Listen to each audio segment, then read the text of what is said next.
Well, hello everyone. My name is Rick Farron. I'm coming to you from up here in New England, and we thank you for wanting to come into our program tonight.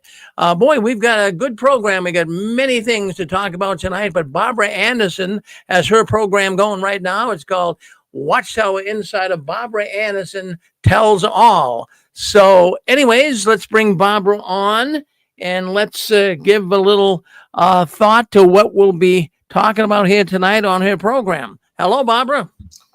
Greetings, Rick. It's good to see you again. Oh yeah, no, hey, we haven't seen each other for a long time, right? Right. But we made it another 2 weeks, right? yeah, we have. That's good. Right. So, anyways, you got my attention today. You got my attention with the title, and I'm going to put the title up so people can see it. So just give me a second, and let's get that up so people can see it. And we're going to share the screen. And I found this title it got a lot of attention, got a lot of buzz today. So let's share it right now. All right, hold on one second. Let me bring that up. I think everybody can see it. So that is the title that you're going with, and it's GB, that's governing body, biggest mistake, and it's threatening Jehovah's Witness collapse. So tell us where you came up with this, Barbara. Well, it wasn't my invention. It belongs. I stole it. It belongs to somebody who has a Facebook page. He calls himself Dr. K, and that is the photo. And his claim is that the governing body made a huge mistake that really threatens their collapse. And on that underneath there, it makes some very interesting statements, or he makes interesting statements. Now I'm going to do a lot of reading tonight, and my voice is can really get boring after a while. So Rick is going to have to jump in here because I'm going to talk about this collapse, and I'm going to talk about how the governing body, how they brought this near collapse on themselves.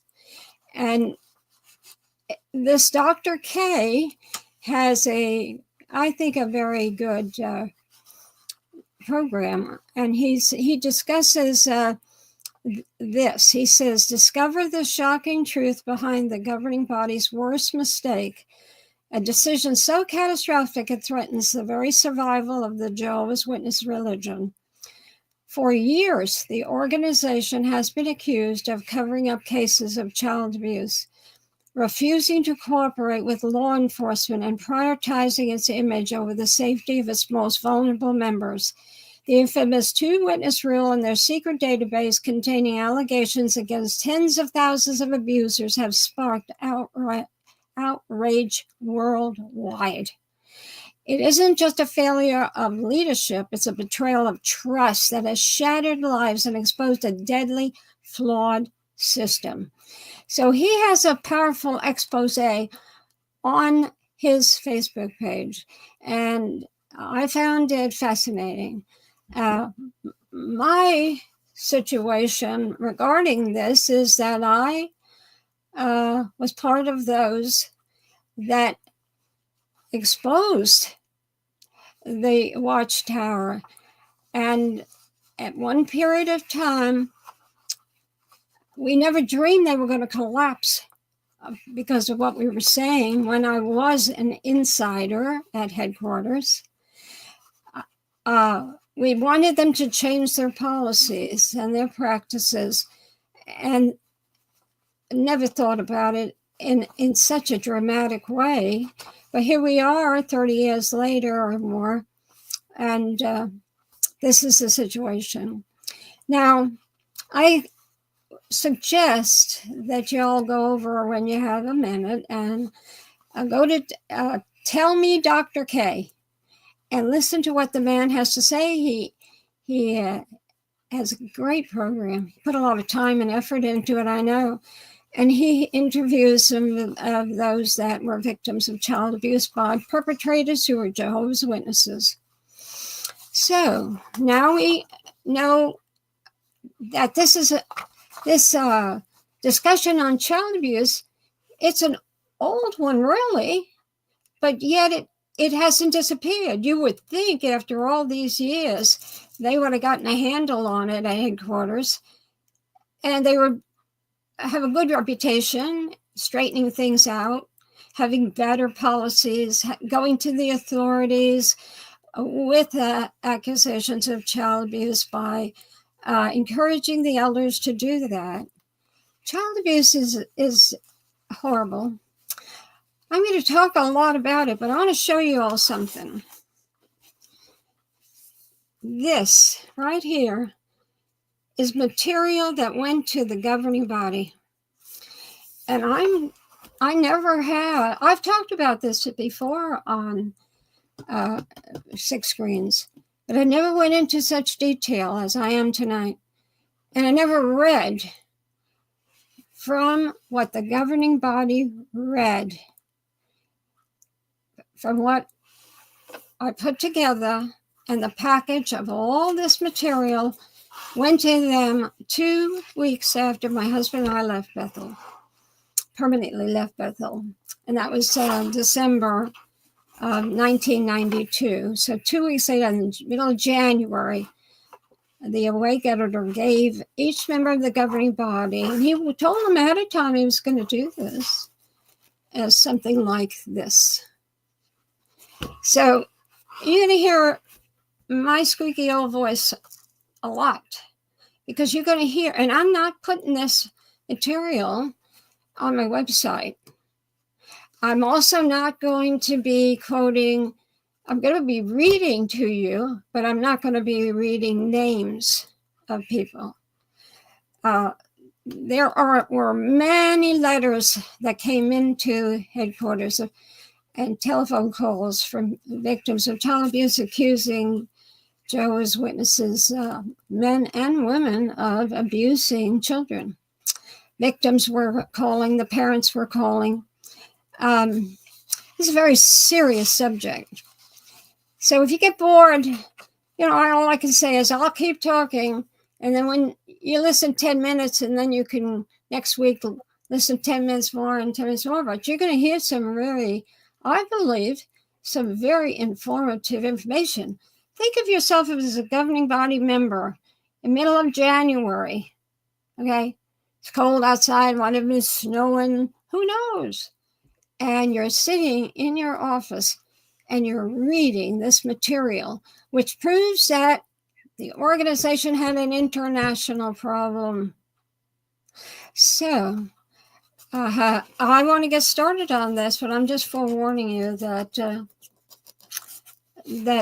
you're going to hear my voice. But I wish I had somebody else, but to read on with me, but I don't. First of all, I want to read to you this. The history of child abuse in the United States. Now, this came from Family Find Law. Child abuse has a lengthy history. Children have been subject to abuse by their parents or other adults since presumably the beginning of time. For many centuries, laws failed to protect children from abuse. Children under English common law were considered the property of their fathers, as women were considered property of their husbands until the late 1800s. American colonists in the 16th and 17th centuries carried the tradition of children being property of their fathers to the early years of the United States. In the early 1870s, child abuse captured the nation's attention with news that an 8-year-old orphan named Mary Ellen Wilson was suffering daily whippings and beatings at her foster home. With no organization in existence to protect abused children, the orphan's plight, now listen to this, fell to attorneys for the American Society for the Prevention of Cruelty to Animals. Is that something? ASPCA. That's who had to look into this when the accusation of parents not protecting, adults not protecting children. These attorneys argued that laws protecting animals from abuse should not be greater than laws protecting children. I want to show you, I hope you can see this. I don't know that you can. Let's see if I can get it in. That is Mary Ellen Wilson. Okay, let's see if we can get it closer. Mary Ellen Wilson's case went before a judge who convicted the foster mother of assault and battery and gave her a 1-year sentence. More significantly, the orphan's case generated enough outrage over child abuse that in 1874, citizens formed the New York Society for the Prevention of Cruelty to Children. Child abuse captured the country's attention again in 1962, when an article appearing in the Journal of the American Medical Association described symptoms of child abuse and deemed child abuse to be medically diagnosable. Within 10 years, every state had statutes known as mandatory reporting laws. Isn't this interesting? See how far back, but it doesn't go back far enough, that the mandatory reporting laws appeared. It required certain professionals, such as doctors and teachers, to report suspected child abuse to state child protective services agencies or other proper authorities. A 1974 federal law, the Child Abuse Prevention and Treatment Act, CAPTA, further bolstered efforts to eliminate child abuse by funding programs to help individuals identify and report child abuse and to provide shelter and other protective services to victims. However, child abuse continues despite these and subsequent child abuse prevention laws. Just think about this. It took so long to protect children generally from adults. However, those that put these laws into action, those who tried to protect children, they weren't religious, you know? These were people who cared. Now, does the Watchtower care? Does Jehovah's Witnesses care? If you said, well, I'm not sure of that, listen to what I have to say. Listen to the evidence and how they tried to push the blame everywhere but on those who were members of their religion who were molesting children. They cared more about the religion or, they didn't want reproach on their religion. So they didn't want anybody to know that some members in the religion were molesting them. So child abuse is more common than many people care to believe. In the U.S. each year, more than 3 million reports of child abuse are made, which involve almost 6 million children. Each day, 4 or 5 children are killed by child abuse or neglect. Children whose parents abuse alcohol and drugs are 3 times more likely to be abused and 4 times more likely to be neglected than other children. And we know for a fact that heavy drinking in Jehovah's Witness organization is everywhere. It's like, I can't do this. I can't do that. The Watchtower says I can't do this. I can't do that. The Bible says this. And morally, we have the straight and narrow. But how many Jehovah's Witnesses and elders drink heavily? We know that. We are absolutely positive that. I saw that at Bethel myself. I'm not saying everybody is alcoholic or a heavy drinker, but this is not prohibited. So, in moderation, right? So that's the point here. If you're an alcoholic, if you are on drugs, so many witnesses are on drugs. You know why they're on drugs? Because they're miserable. Miserable. The addiction rate of drugs in Jehovah's Witnesses religion is very high. I don't know. I saw the material at headquarters about this. So, like, for instance, like half of a congregation is on antidepressant medication. Is that terrible? Well, he's the happiest people, supposed to be. And there's nothing wrong with that's not considered a drug in the same capacity as those that are outlawed. It's just that Jehovah's Witnesses, they're not exempt from being miserable. And who suffers? The kids. Okay. So, what I'm going to be sharing with you this evening is not all of this material. I couldn't possibly do that. When I was putting all this together, it's been in my file for 30 years or so. I said, where do I start? So I made some decisions, and I have some material to read to you that did not go to the governing body, but it sets it up, okay? Sets up what we gave the governing body. At the same time, they were reading, when this material was given to them, about this abominable issue that nobody was really doing anything about at headquarters. There are a few wonderful men, especially in one department under the correspondence and writing correspondence, a number of them, fabulous, that were trying to see about change, but it wasn't working. But they were so kind on the phone to victims. I heard it myself. Now, I want to read to you this. It comes from Associated Press reporter, and it says, officials at the world headquarters of Jehovah's Witnesses did not have an immediate comment Wednesday. A policy posted on its website says it abhors child abuse and views it as a crime. Now, this is from 2018. Well, by that time,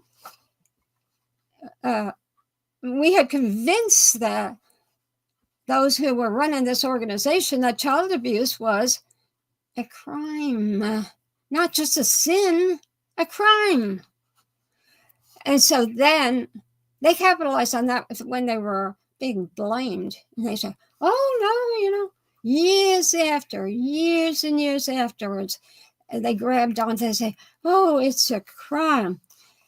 Please be aware that this statement by Watchtower spokespersons has been quoted repeatedly by the press since 2002. In every news release, a representative of the Watchtower Corporation, when interviewed, states, we abhor child abuse. It's interesting that Watchtower's policy isn't, we abhor child abusers and view them as criminals. Now, why don't they say that? I can't for the life of me think of why they can't say we abhor child abusers. The question arises why?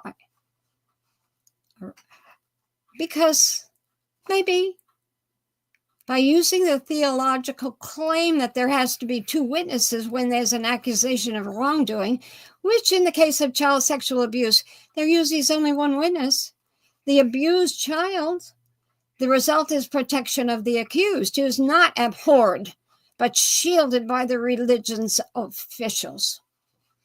In other words, Watchtower officials abhor the act of child abuse, believing the act is a crime, but do not abhor a JW abuser committing the act, not viewing these persons who do this as criminals if there's not another witness to the crime. Please be aware that this statement by Watchtower spokespersons has been quoted repeatedly by the press since 2002. In every single news release, a representative of the Watchtower Corporation, when interviewed, says, "We abhor child abuse." You just have to shake your head when they don't say it's abusers that we don't want in our group. The question arises, why? Because it's by using a theological claim, like I said before about the two witnesses. So it's got to be it, because you can't pin the abuse on someone, the abuser, right? You can't do it if you can't have two witnesses. So I think this says everything right here. And I've wondered about it for years. The wording of that sentence being, we don't abhor the abusers, is really what they're saying. Just they act.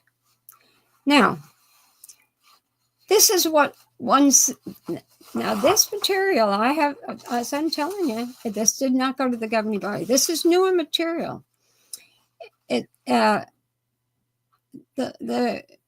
is a quote by the Watchtower. In places where such laws exist, elders endeavor to comply with secular laws about reporting allegations of abuse. When they learn that someone in the congregation is accused of child abuse, elders endeavor, endeavor to comply with any secular laws about reporting the matter, and then they conduct a scriptural investigation. Why did they use the word endeavor instead of always report child abuse? Pay attention to the wording. This is, when it comes to Watchtower, every word has to be looked at carefully, because they're trying to get around something. So they use a word that is misleading. And his is very misleading. Now, I'm going to read this material that's coming up here. This is informative material, but it really comes out of the Royal Commission in 2015, the investigation at the Australian Royal Commission, their final report. Okay, their final report says it all. Our inquiry into the institutional response of the JW, or I'm saying JW, okay, organizations of child sexual abuse, revealed a disturbingly high number of incidents of child sexual abuse. The Jehovah's Witness organization files, and they saw those files, by the way. They literally had the Watchtower's files in hand, because the police went in and got them unexpectedly at the branch. I know that for a fact.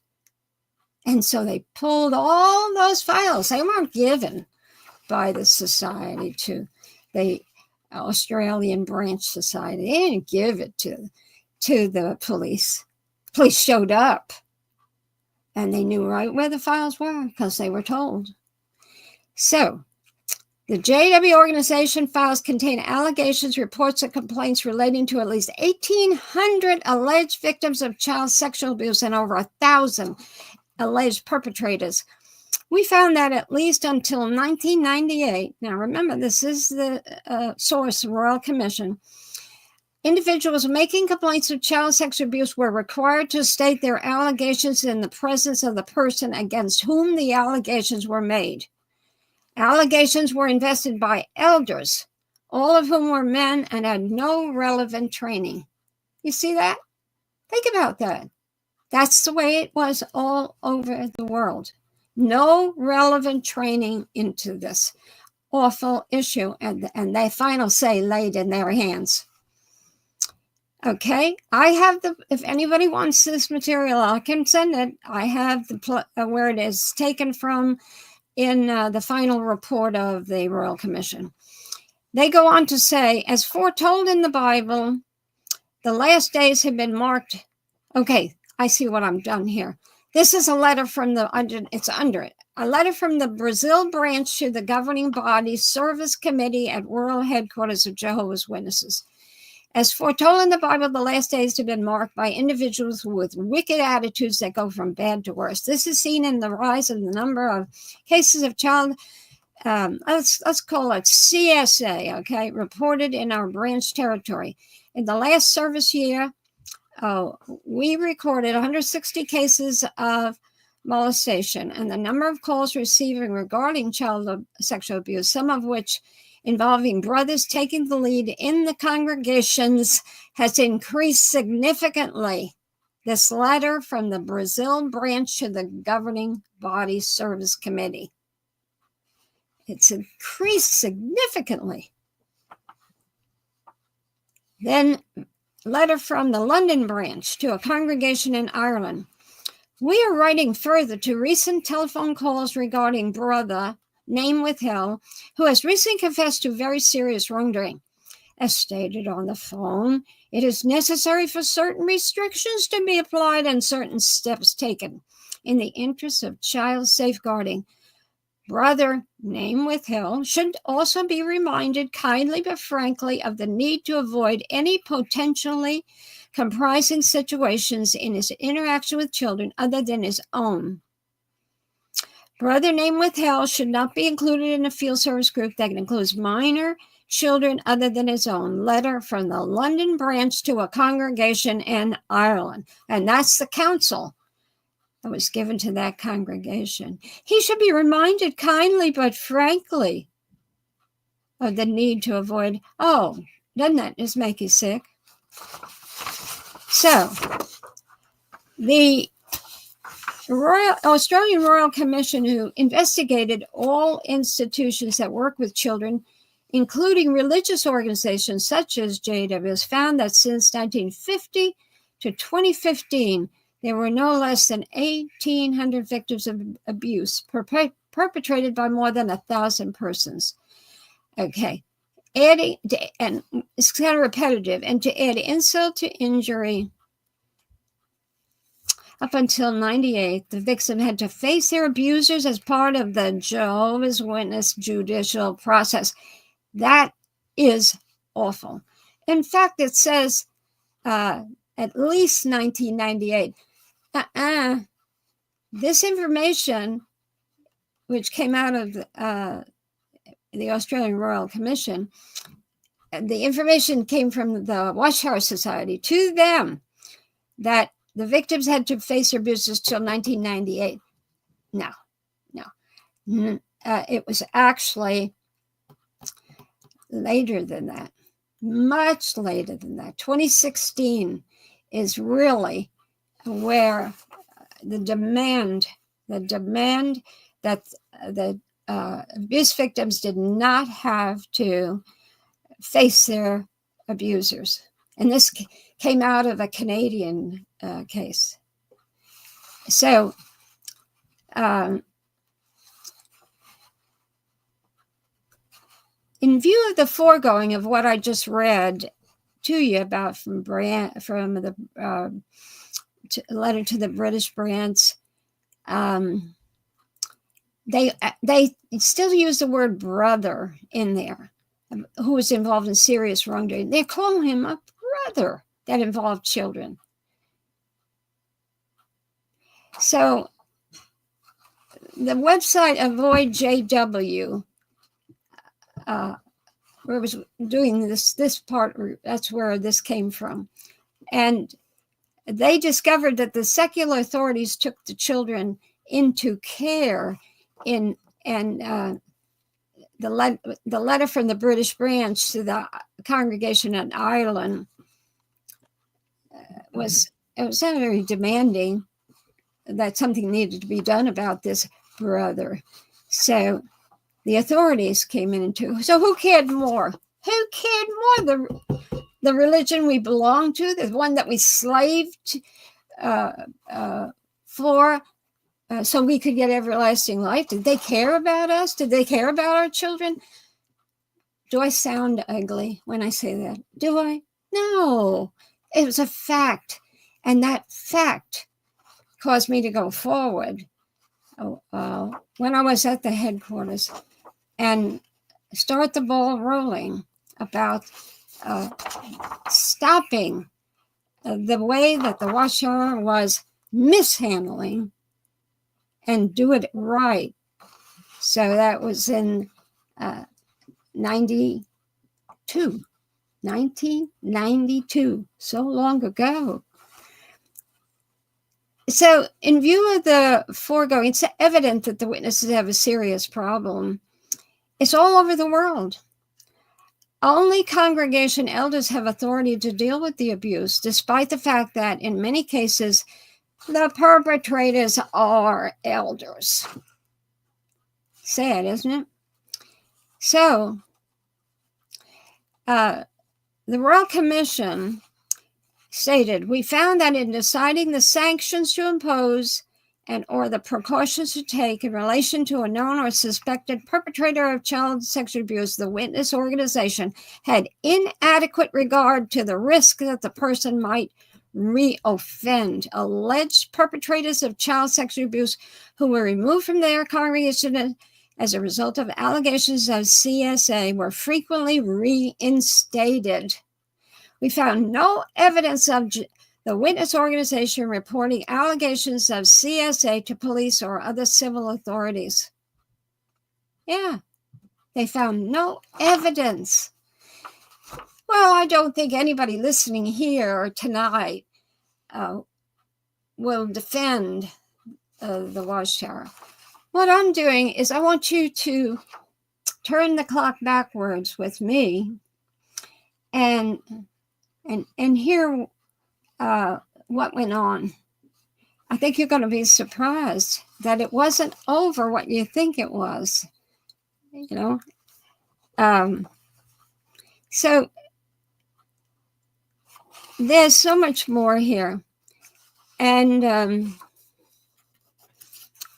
I don't want to keep on going on and on reading all of this material, because we all agree. I mean, there's material here about a new law. On April 5th, 2017, a new law was signed in Brazil that deals with protection of children and adolescents. The law will become effective in April of 2018.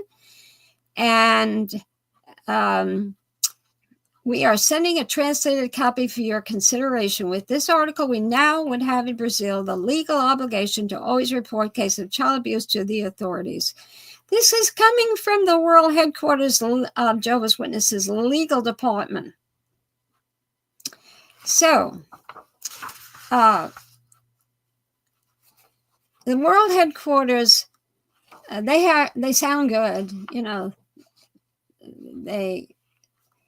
But what goes on behind the scenes is what's so fascinating about all of this. And the situation that I was confronted was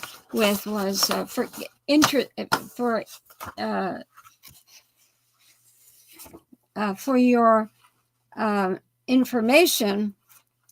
I was learning about the child abuse situation in 1991, the end of the year, and there was in Boulder, Colorado, a member of religious group arrested in sex attacks on 6 members of congregation.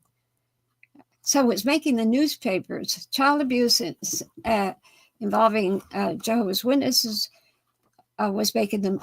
So this is the article. So that was one of the first. I was working on the research for what became the Proclaimer's book. I wasn't brought in to deal with this. This was it happened so unusually that I got involved. So it says, Boulder County authorities Friday arrested a longtime member of the JW congregation who they suspect sexually assaulted at least 6 girls and young women in the congregation.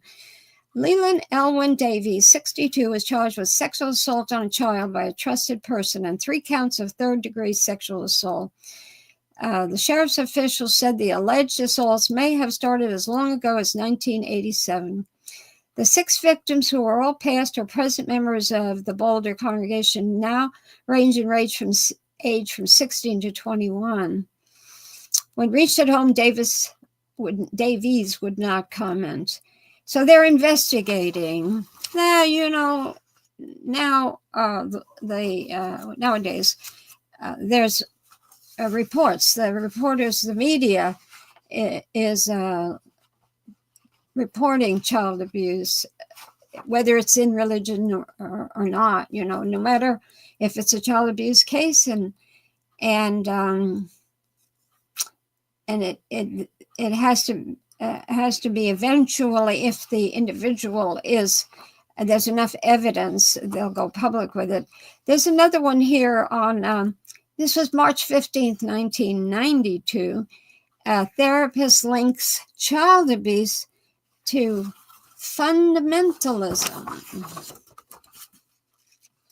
See? And Utah, this is out of Utah. Utah's increasing number of child sexual abuse incidents may be related to religious fundamentalism, says an Ogden therapist experienced in such cases. This man, Johnson, a licensed marriage and family therapist, has been in practice 19 years and deals with about 50 sexually abused children a year. 20% of his adult patients are in therapy because they were sexually abused as children. And I suspect that, he said, that more of my clients' general psychological problems arise from repressed incidents of sexual abuse. Catch this 2 words. Repressed incidents, because that's what we're going to talk about, because that's the central part of this whole package that went to the governing body. Repressed incidents of child abuse. In quotes, it says, religious fundamentalism tends to attract a lot of men and women who ascribe to a belief that the male, hey, listen, guys, that the male should assume a dominant role and the female a submissive role, Johnson said. Yeah, that's Jehovah's Witnesses. That's Mormons. So many other groups feel that way. And the women go along with it because they think that's what God wants. Okay. This therapist said that incestuous child sexual abuse can occur when the wife has stopped playing the submissive role taught by the family's religion. The husband, frustrated by the growing independence of his wife, which is contrary to his religious beliefs that he must dominate, turns his sexual energies to a child that will be submissive, Mr. Johnson theorized. You can take all this with a grain of salt, but this is little by little what was coming out back in those years. Mr. Johnson emphasized that in all cases of in-home sexual abuse of a child, there's significant family dysfunction. He also said the father who molests his own children brings a pedophilic tendency to the marriage, a character deviation often rooted in a childhood characterized by child sexual abuse. Pedophiles, people who sexually abuse children in or out of the home, lack empathy with the victim and even fantasize that the victim enjoys the sexual contact. As a group, pedophiles have problems with impulse control, poor self-esteem, lack of moral conscience, poor relationship skills, and place a high priority on sexual gratification. Child sex abusers are resistant to treatment, and there is high recidivism among them, he said. See, that right there is important. Because if you go to the authorities when you know a child has been abused, if it's the first child that this abuser has abused, then you stop the second one or the third one. And 91% even today of families do not report child abuse. because they don't want the reproach that the neighbors will think on the family or the father or the mother or the grandparent that is the abuser. So there's it goes on and on if you don't stop it. Johnson said he was not aware of any data that supported the perception that Utah had a higher than average rate of child sexual abuse. The perception may exist because Utahns regard themselves as so family-oriented in the positive sense that reports of child sex abuse have a greater impact. While saying that Utah's sex abuse is not greater than other states, Johnson expressed a strong belief that the rate of increase in Utah is keeping up with the national trend. So back in 92, it states, in quotes, family services investigated only about 300 cases of in-home sex abuse in 1982. The figure for 90 was about 1,870. And I'm seeing more of it in my practice, he said. So that was the Utah figures. So it was increasing, rapidly increasing. And we're not here to discuss societies or the reasons that this is happening in society today. Now, we're going to get into here the topic of dissociative disorders. When I was in the writing department, this is the topic that I was introduced to. Really I didn't have any firm knowledge on all of this. The other name was repressed memories.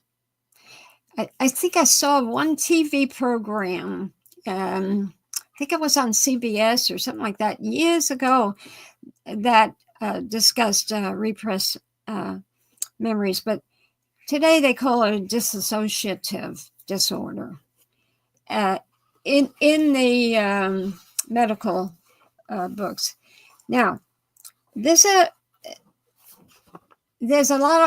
was a lot of arguing that people were lying when they were older, and all of a sudden they said they remembered being abused as a child. Well, it was quite a topic in the 90s. And there were a lot of people who said, nah, that's not so. So anyway, here is a January, February 1992 Psychology Today article from their magazine, very highly respected journal. How trauma changes your brain. That fits this. It discusses brutality, war, certain situations that are so traumatic, and it changes your brain, and you don't even realize it. And so it said that, gave an example of a woman who she keeps seeing certain things in her brain and didn't understand why. And she sees a fleeting shadow out of her field of vision. I hear the crunch of leaves or a car whizzing by, and it starts again. She's a 38-year-old advertising executive who was brutally raped on the sidewalk in front of her rural Ohio home one moonless fall night. And this is 8 years before 1992. She feels it. She feels what happened to her 8 years later. She feels the knife cutting into her throat by the rapist. She hears the twigs snapping around her that sent her into a sweat. And then it goes into, that's one experience. Then it goes into men in war and what happened to them, and airplanes that were hit by another a gun's on another plane. And so forever they relive it. So that what the article says there, how trauma changes your brain. There have been many studies on dissociative issues. It says in the article, it gives all kinds of experiences here, veterans, so forth. It says post-traumatic stress disorder is a new name for an old phenomenon. So remember, this is 92. Whenever there's been a major disaster or war, you see a wave of descriptions of the same problem, says Dr. So-and-so and so-and-so. And that was an early clue that suggested there might be underlying neurological changes resulting from trauma. The persistence of these symptoms over several decades was evidence that they were long-lasting changes, doctors said.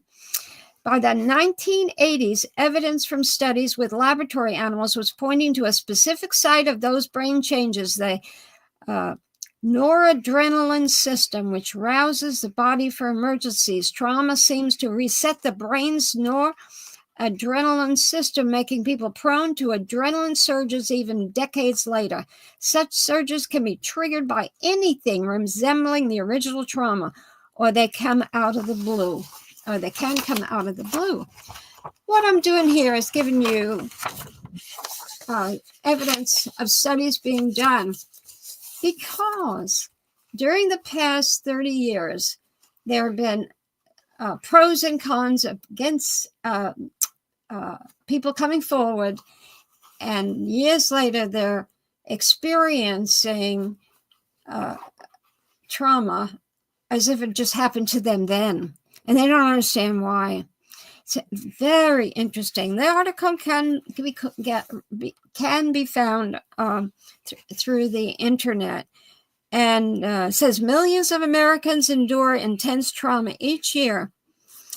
That is at the root of child abuse, folks. And that's why this article, remember, this is an old article. It was pertinent to what we were seeing in the organization. People were calling up or writing letters, and they had been doing it for years. Service department just never, ever let anybody know.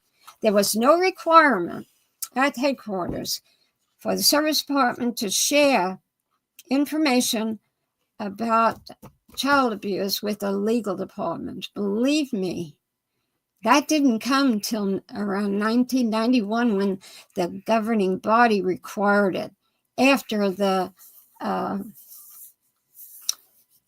enough cases were coming forward, that's when the legal department would find out about it, when someone was suing the Watchtower.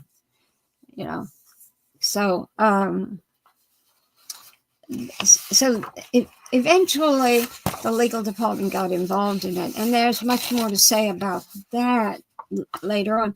Now, I have said what I'm going to talk to you about. There are some things I've said in the past, but there's some new things here, and there's a lot of thing here on memory.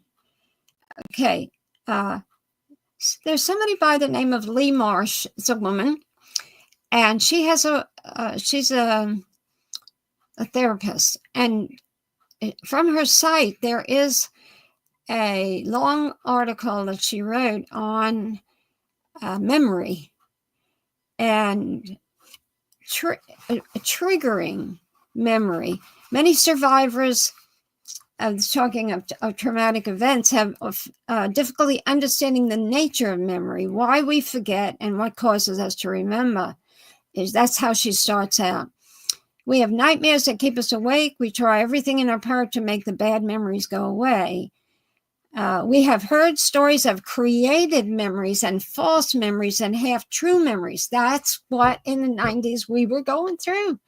Some people at Bethel believed that there were false memories being introduced to Bethel by so-called victims, and that was made up, or they imagined it. So it was called the false memory syndrome.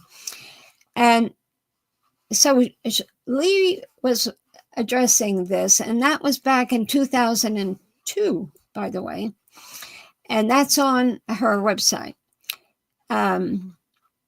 She goes into talk about what memory is.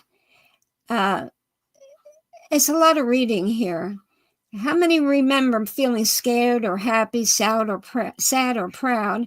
We can also remember what we were thinking or saying in a situation, cognitive memory, or what we were doing, behavioral memory.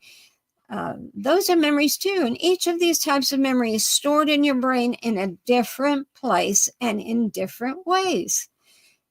It's good. It's good to take in knowledge. We use that all the time. This means everlasting life, taking in knowledge. Well, this means a happy life. Presently taking in knowledge of all of this and then making the right decisions, making decisions based upon the facts. And I always say, we always have in the past say, the truth makes you free. It's a quote, isn't it, in the Bible? But I always say, because I learned this.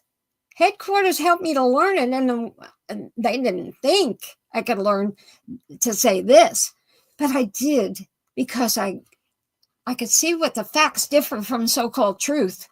It's a facts that make you free. Facts. Truth is subjective, and if you don't believe me, look it up. Okay. Triggering one of the sensory memories will usually trigger the other parts of the memory. Then she goes on to give some, the smell of cod triggers a picture, visual memory of us walking into a fish store and that was filled with huge tubs packed full of water and fish, and how you remembered with your emotional memory. If you're a kid, you feel sad for the fish. How could they breathe and there was so many other fish? That's a cognitive memory. I think this is great to understand that we got all of this going on. So in most cases, one piece of a memory will trigger the next piece and so on until you have the whole memory. Sometimes the most people have experienced concerning memory is called tip of the tongue phenomenon. This occurs when you're trying to remember someone's name. You can see their face. Oh, that happens to me all the time. I can see their face, and I even remember where I last saw them and what they were doing, but you can't remember their name. And we always blame it on old age. It's just my age. I can't remember their name. And then you work on it, and all of a sudden it comes through. It's an excellent example of knowing that you know something, but are not being able to access a part of the memory you want, even though other parts are recalled. The more you try to remember, the harder and more frustrating it becomes. Most often, if you forget about it and start talking about something else, a name will pop into your head. I just said that the other day. I couldn't get a name. I was talking to someone on the phone. I said, I have to just wait a while. It'll pop into my head. Sure enough, it popped in my head when I least expected it. And then when I was reading what Lee wrote here, the expert wrote here, I said, oh, that's what happened. So she writes, years ago, a Dr. Penfield in Montreal discovered that the brain stored memories in different parts. In some of his research, he was able to map out which parts of the brain were responsible for different kinds of memory. He discovered that when something happens to us, we do not put the entire memory in one place in our brain and label it as memory of learning to ride bike, for example. Each part of the memory is stored in different places, which actually means that there are many pathways to a memory. For example, when learning to ride a bike, various senses are used to learn this skill. Almost any one part of that memory has the power to trigger all the other parts, or only a few, or on rare occasions, none. Yeah, we've all had that happen. I have.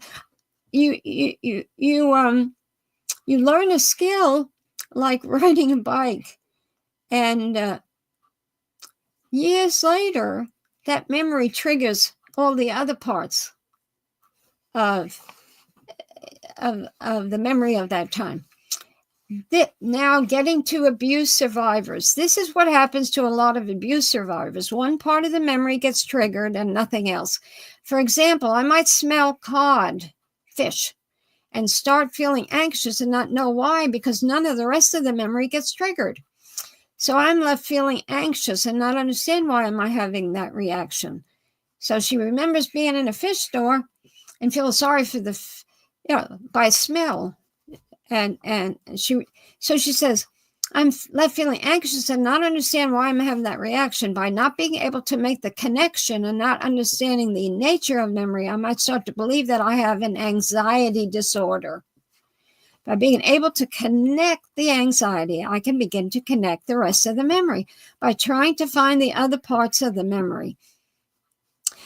This should be done, or it would be best to be done if you're trying to trigger a memory. Try to do it with a therapist who understands the nature of repressed memory, especially if there's a history or suspicion of abuse. So she says, when I went to college, there was a candy factory across the street from the building where I had to go for some of my classes. One morning, they were making something that smelled like coconut cream pie, a good memory of a special candy that I loved as a child, but it took me almost a whole semester to remember the connection to the candy. For a long time, I went into school every morning, and I was the only one smelling coconut cream pie. The smell had connections with going to school. So I didn't need the smell anymore to make the connection. School was enough to trigger the memory of the candy. So I hope you understand that. I really do. It wasn't complicated when you read this, but it seems so complicated when it happens in real life and it's to do with trauma. Okay. Now, I was being introduced by certain people at Bethel in the writing department about child abuse in the organization. So the subject was multiple personality disorder. There were letters coming in about this, and the writers, generally speaking, were at a loss to dealing with this, especially when Theodore Jarris said there wasn't any such thing, and it's a fake thing. So on July 10th, 1992, I turned into the Awake editor an article on multiple personality disorder. You know what that is, everybody? Multiple personality disorder. It's some people have 2 or 3 personalities and they switch. It's called MPD. It also in the 90s was really a topic that we were hearing about a lot about this. And there were those in the organization who were claiming that they had this. And I actually talked to a few of these people. So it just depended what the circumstances were. Well, who were they at that time? That seemed really like it's made up. So we didn't have any experts at that point in the writing department on MPD. Some people had 28 personalities. I remember them talking about this. So I was asked to, at this point, I was already doing some writing for the writing department. In 92, that I believe that whole year I was doing, my part was for working on the Proclaimers book was over. So I was working with the Awake crew writers. And so I was asked to put together an article on multiple personality disorders, which I did. you're going to see this is actually the way that the writing department writes their articles. This is this is before, of course, it goes to the factory for printing. Then okay. So after I did all my research, and we didn't have internet, we had to get books out of the library. And there was one man, Cyril Alessino, that every Wednesday he went into the city and to the big library there, 42nd Street. And the writers all gave him an order of what subject they're working on and the kind of books they wanted on it. So I did my research and I said, so I wrote this up, and I have 4 or 5 copies of this in my own file cabinet here, because I was working on it. And so I finished a copy and then have one of the writers review it. And so it would be the changes were made, and so that I still have those. And I said in my article now, it's a lot of pages here, but I want you to know that we really worked hard on this, and they really want, and it has the sexual abuse connected up with multiple personality disorder. It's one of the most amazing and unusual mental conditions known, I said. Thousands of people are being treated for it. I have a 1 or 2 or 3 or 4 after each statement. And so, of course, in the last page, I tell you, under 1, I say where I got that point from. So I didn't make it up. I was quoting from doing the research out of publications. Some researchers estimate that as many as 1 person in 100 may have the disorder. Happily, although MPD is a complicated and sometimes frightening condition, it is treatable. Although this phenomenon is not new, it has been mainly since the 17th century that records have documented it. Okay, that's new information, isn't it? That's the point here. We're learning together. I learned all about this. You can learn, and it'll make you a better person to understand others, especially those who have had trauma. So I could go on about this. I could give you cases of trauma outside of this article that I actually met the people. I actually saw and heard people switching personalities. Is fascinating and horrible at the same time, because they had no control of it. So discussions of actual cases have become more common in the past 100 years, I wrote. Additionally, a growing body of clinical knowledge now demonstrates its validity. And you know what? It's still viewed as valid. More and more research has been done in the past 30 years, and they've only add to the validity of it. MPD is directly connected to the international tragedy of childhood abuse, especially sexual abuse. This has left in its wake millions of scarred lives of adults who were abused when they were young. The book Diagnosis and Treatment of MPD Disorder states, no therapist who has worked with more than 2 or 3 multiples doubts the existence of a causal relationship between MPD and childhood trauma, primarily child abuse. Sexual abuse is the most frequently reported type of childhood trauma in MPD patients. The most commonly reported form of sexual abuse is incest, familial family abuse. So, why would I spend this kind of time? Why would I get the assignment to do this? Because so many people were calling the society. That's what you all didn't know. If you're if you're in your 40s, 50s, 60s, something like that, and you were alive then, you had no idea. Okay, you were hearing maybe this on television or some books you saw, and you didn't know whether to believe it, but you never would believe it was in Jehovah's organization that people were coming forward and saying that this brother so-and-so did this to me. And they became, I know of one, she switched personalities so often. It was like changing her clothes, I swear. And others validated that she was do this, depended on the conversation.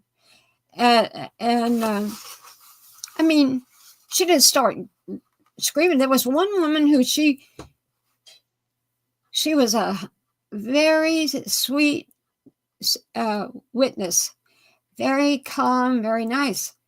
In front of it happened where it was reported to Bethel by an elder.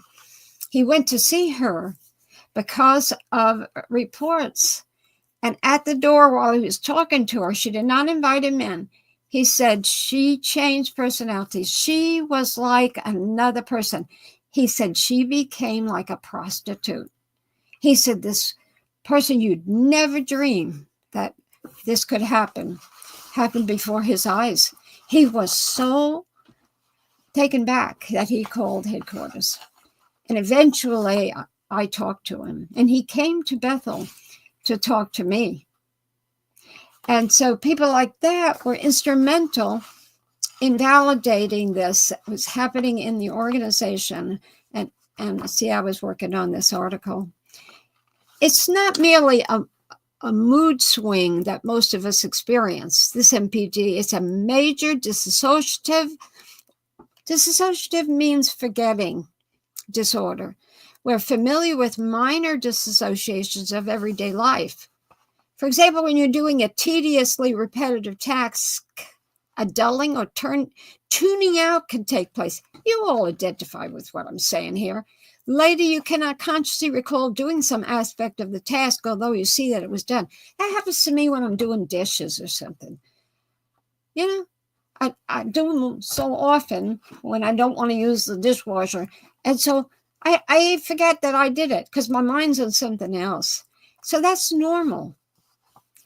Now note what the Harvard Mental Health Letter describes as a dissociative disorder, a process or experience in which the unity of consciousness is disrupted. Normal integrated awareness is disturbed, and mental functions are separated into complexes that operate autonomously. Okay. Now you remember I showed you this whole pile of material? I'm not going to read all that tonight. You know, this is part one, because you're going to hear, if you're interested in this subject, you tune in, because you're going to hear, and you're going to hear what the governing body was told. And you're going to hear what they read. And you're going to hear how, an amazing fact of how that the Ted Jarris, who said that these were false memories, and how we caused him to back off and stop saying that. That's going to be saved. That's towards the end of the story here. And it's a surprise how it happened. Okay.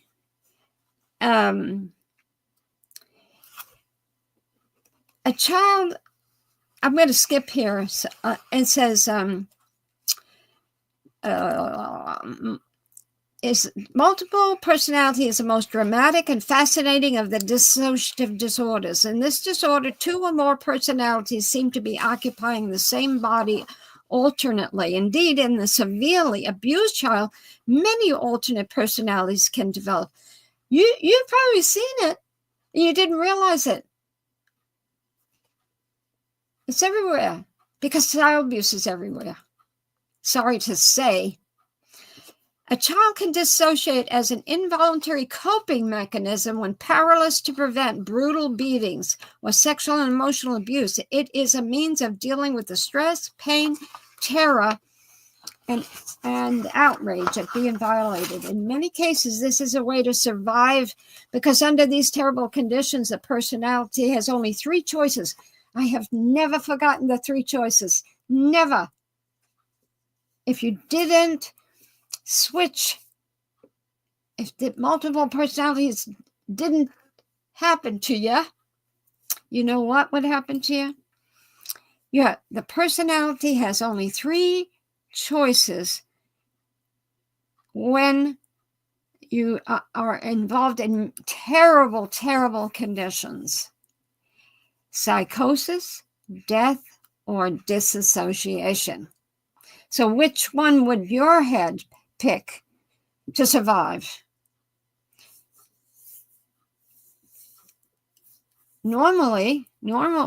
So many normal people. Now, there are those who commit suicide under traumatic child abuse. Eventually, or they're insane. So it's insanity or psychosis. It's insanity, death, or dissociation. A therapist describes the result of such traumatic experience. The child walls off the emotion and memory of the event so that it no longer suffers from the trauma consciously. This walling off can form into an entity known as an alter, which contains the experience, but which is usually unknown to the host personality. That entity begins to have a life of its own, surfacing at times without the knowledge of the host personality. So it goes on to describe all that. And then I go on from my research, and here's a topic, or part of this subject, that I hate. And that's another form of abuse. And this is the one that most people deny is happening. And that's ritualized or ritual abuse. I have letters from people, and they talk about their ritual abuse. Some of them were 7, 8, 10 pages long, describing what was done to them as a children in ritual abuse. And I think I told a long time ago the experience that it was Covington's son had, of course, he was dead when this came out years later. And he stumbled on ritual abuse going on at a Kingdom Hall on a Saturday. When the Kingdom Hall was supposed to be locked up, there was a light on that he saw. So he was passing the building, and he went in to turn the light off. It was dark. And when he did, he saw what was going on in there. And he left the building. This experience was told to a writer by someone who was telling the absolute truth of the matter. And I have the death certificate of that son who hung himself. After he saw what he saw, and nobody saw him when he looked through glass doors and saw what was going on in there, he backed out.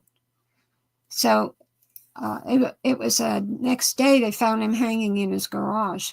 So his death certificate speaks of suicide. Now, there are those who say, in fact, the death certificate says that suicide.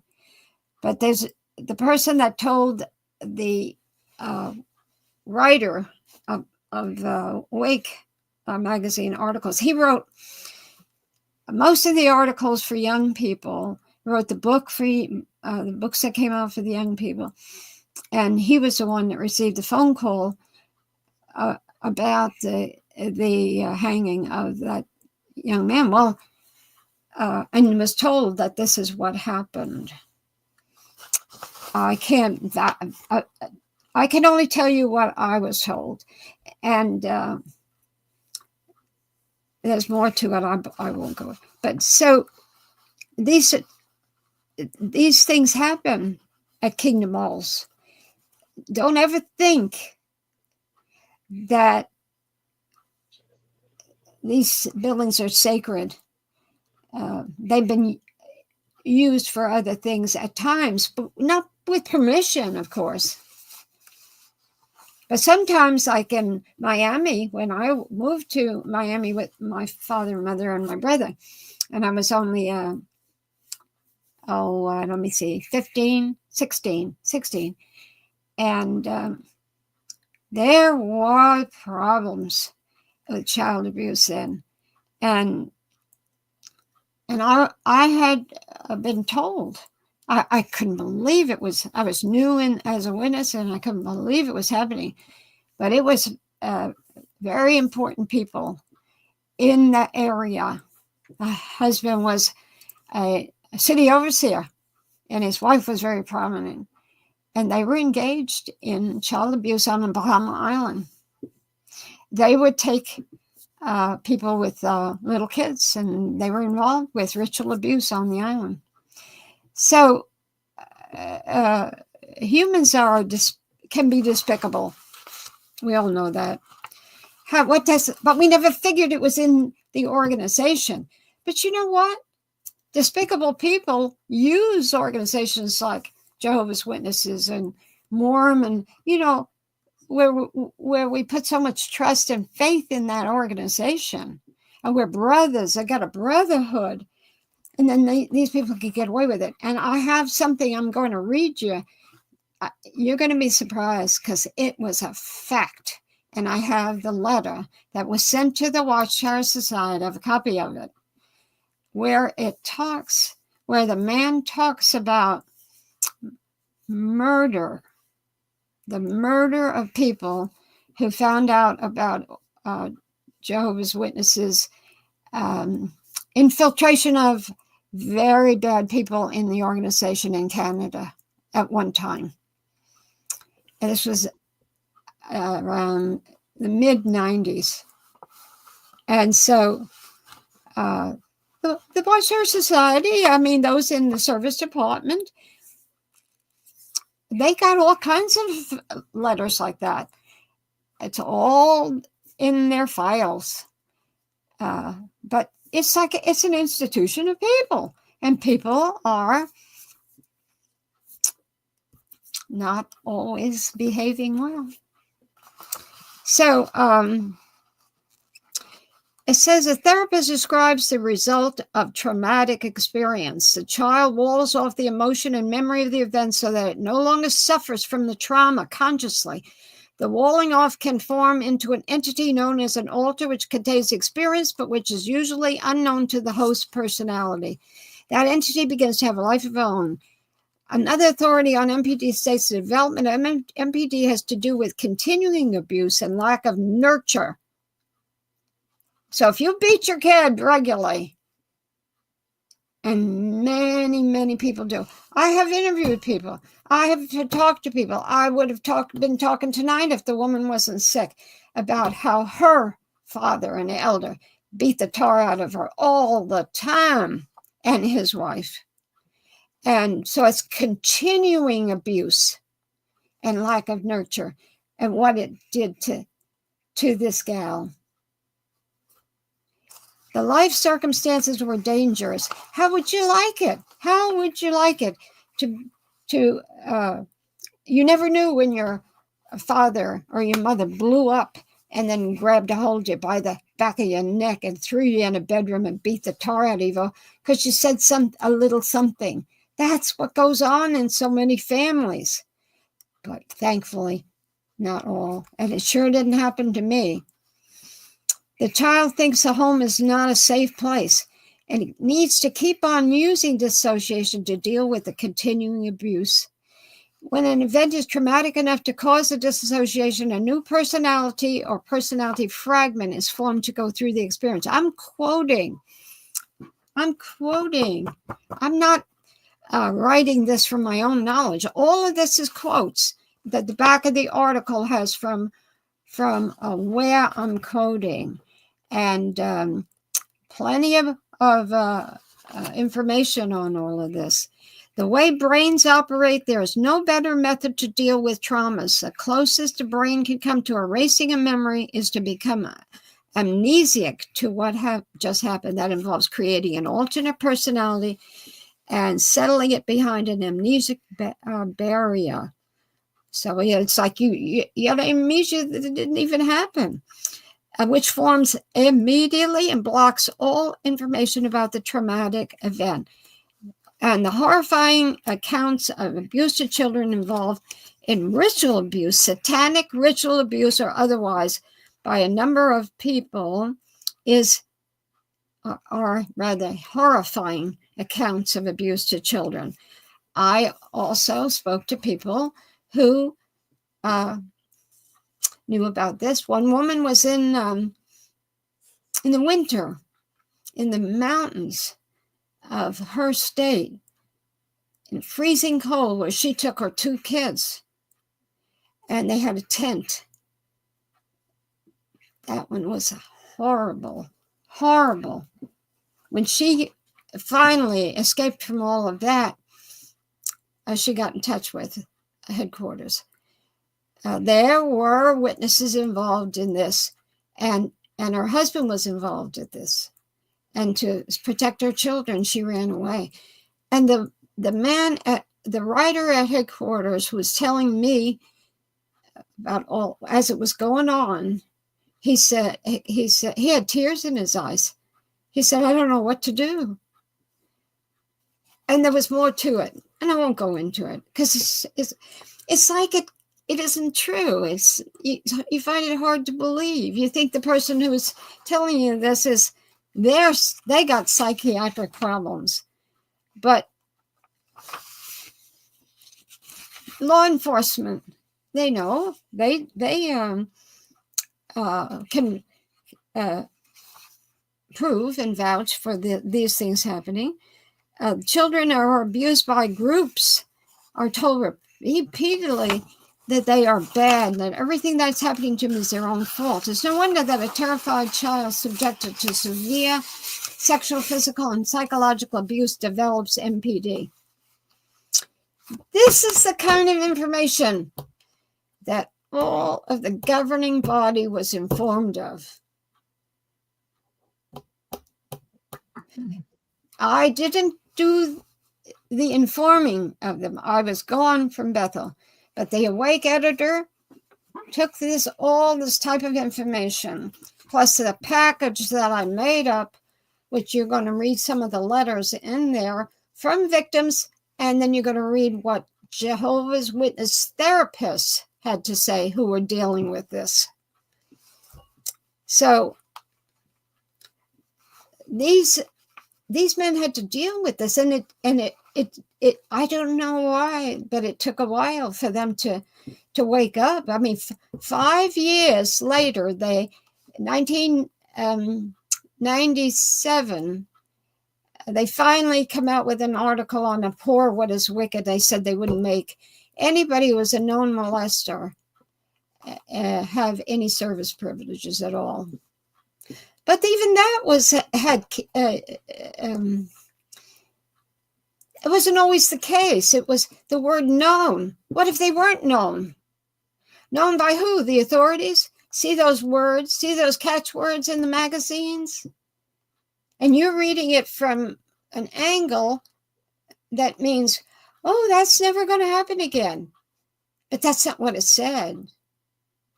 And then you have some witnesses who read into this stuff. They tell the authorities, or let's say the press. I have one where they told the press 100% wrong the information because they thought they knew what the Watchtower was saying. So there's so many ins and outs here. This is not simple. As many of you who are involved, who are listening, and will be listening later on, if you can take it, that life is not simple. Just it's like what the Bible says, that life is full of troubles. And And we should be so grateful for if we had wonderful parents who protected us. But you know, even people like famous people who became witnesses had problems in the witness organization and stumbled on some of this stuff and eventually left the organization. Those are things that nobody speaks about. And I sure don't give names. What? If I give names, I got to be careful. I didn't sign any papers that an NBA, you know, that said I could not speak of this or names. I didn't sign any. Nobody asked me to sign any papers, so I'm pretty much safe. I can do this, but I still am careful about. I don't. Therapists, I don't tell their names. When you hear what some of the situations that you're going to hear, I'll skip their name. Just because it's the right thing to do under these circumstances. It's not them that's important. It's what the governing body learned and did nothing about. That's important. Okay. The abusers instill fear in the victim to control them and involve them in conforming to the desires of the perpetrator. Sometimes perpetrators in this group setting inflict severe, bizarre ritual abuse for the purpose of indoctrinating the victim into false religious beliefs and practices. Some find it hard to accept that ritual abuse exists, but recognition of the gravity and scope of this problem by law enforcement and medical authorities is now a reality. And a reality. And I have quotes here from those authorities.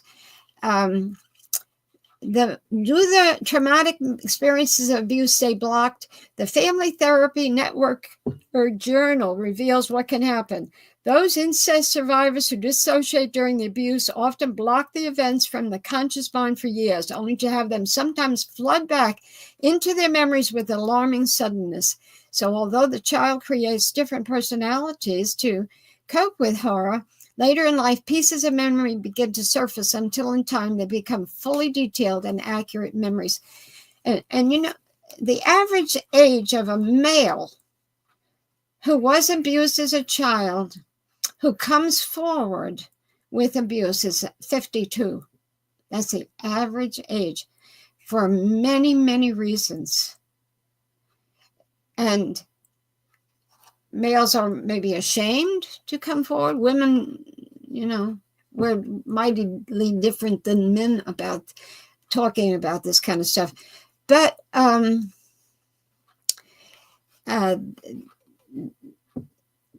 you can see why the craziness of some young people, and as they get older, and they you wonder about them, and you think they got problems or they're neurotic or something like that, because they don't even know why they're behaving the way they do until they can't go on longer, and so many commit suicide, or they seek out therapists if they can get a good therapist. And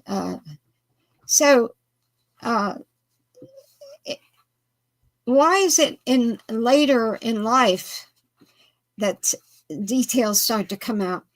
Because the mind's repressive mechanism begins to wear down over the years so that the powerful memories can no longer be restrained.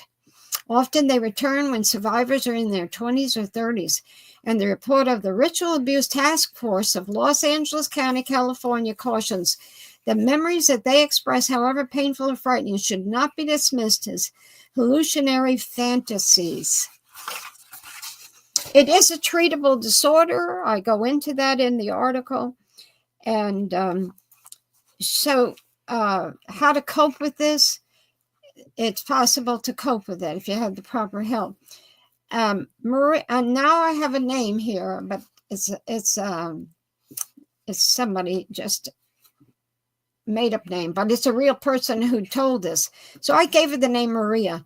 who is now one of Jehovah's Witnesses, was raised in a quiet, respected, religious, middle-class family. Both parents were college educated. To any outside observer, they appeared to be a normal family, highly regarded in the community. Maria thought the same thing, but that family was really comprised of generational abusers. She had been subjected to incest, physical deprivations, torture, and satanic rituals from birth. I read a book while I was doing this. I read a book out of Canada. It was called The Dirty Little Secret.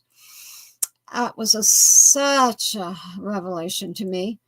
And it showed that children who are sexually abused constantly from birth up, the chances of them being abusers is tremendous. It's called generational abuse. And if you go on the internet and type that in, there's a lot of information on that. So with this Maria, to cope with her life and her developing personality was split, and unknown to her, she developed multiple personalities. For many years, Maria's mind blocked out the horror, but eventually she began to suffer from deep depression. As an active witness, she found it increasingly difficult to study or concentrate on scriptural matters. It became apparent in 1990 that she was suffering from MPD, and shortly thereafter entered therapy. But let Maria continue with the story.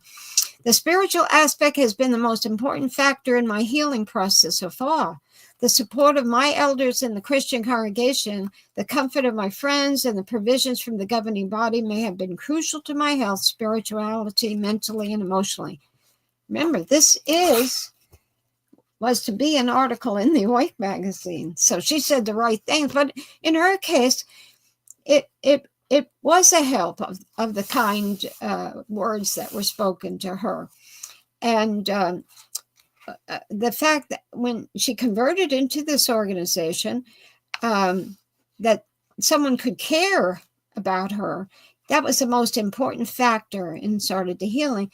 And many, many congregations have very, very loving people in it. We can't deny that. And she said the elders in her congregation, she said they were wonderful examples of caring people. And I met some of them. Wonderful. But did Bethel help? I'll tell you, there were 50 elders meeting regularly in Long Island from the New York City area. And they were learning about how to deal with child abuse. It had nothing to do with Bethel or a program or anything. They did this on their own. That's how much child abuse they were dealing with. So while I was there, I was told that when they found out, service department, always service department, when they found out, they put a stop to it. They didn't want them to get involved. Well, maybe they had a good point there. So there's pros and cons on both sides. I'm just giving you information, not my opinions. Okay. So I said, since I'm a witness, when I'm writing this, I talk about what survivors need to heal. And you know what? What I believed back then, it was healing. A new world was coming, right? And there were kind people to deal with. There's other things I said in here. And I give another experience of a woman who was abused by her father and her mother and other men since she was in diapers. And so it was ritual abuse. In her 30s, she began to have nightmares. So she sought professional help, and with the encouragement of the elders. See, that's how the elders knew about this. That's why I talked to so many on the phone. I put in calls. I was permitted and encouraged to call people who had a wealth of knowledge on this subject, who were Jehovah's Witnesses. And I talked to one psychiatrist who was not a witness, and you're gonna hear what he had to say about the witnesses and his experience back then. So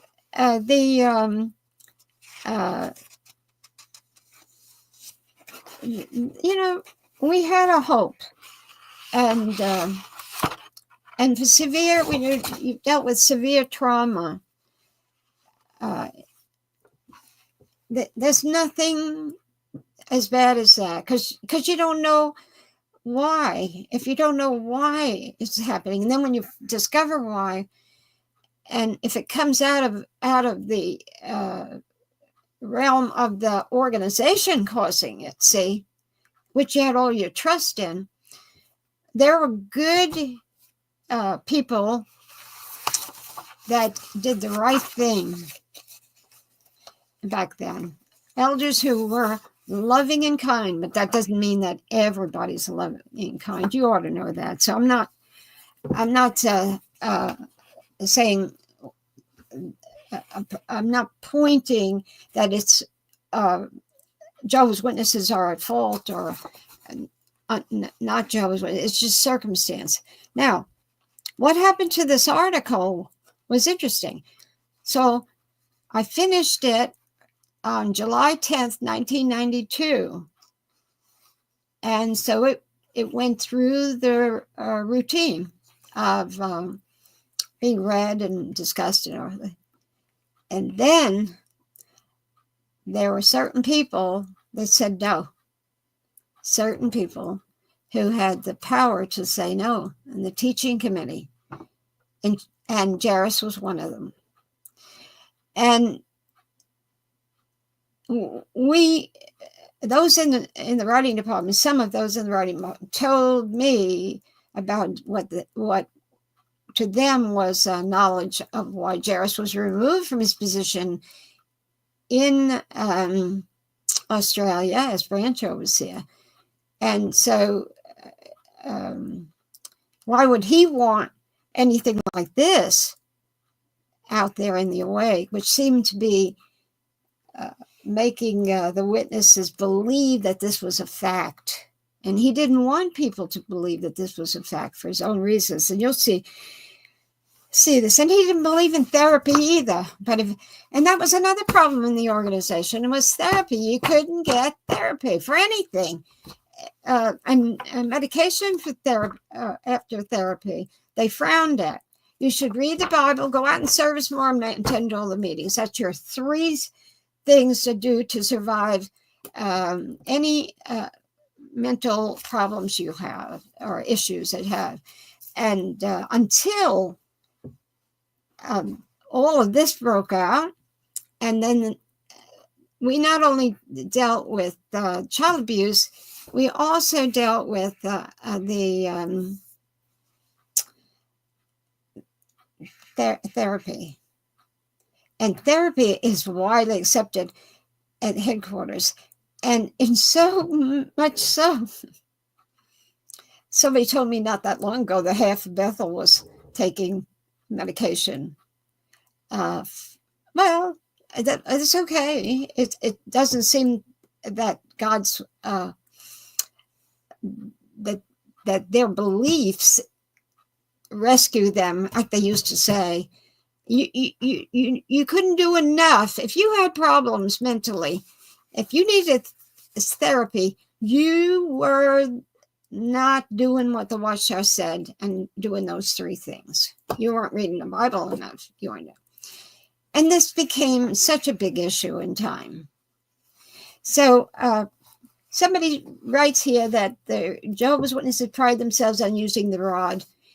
Oh my, yes. Now, I used the rod absolutely on our kid. I didn't use a literal, because that was the way it was. And if you didn't, then you weren't a very good parent.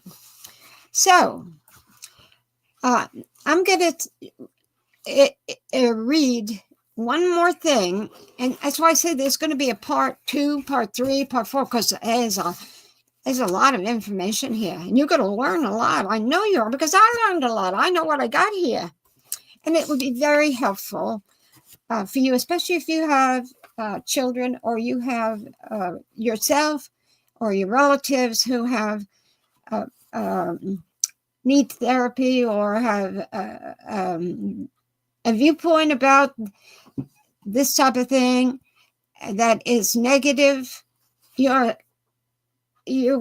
will broaden your horizons here, and then make a decision if you don't believe it. That's your, we each can make a decision. It's subjective. Decisions are subjective. So some can't believe, others do believe. Well,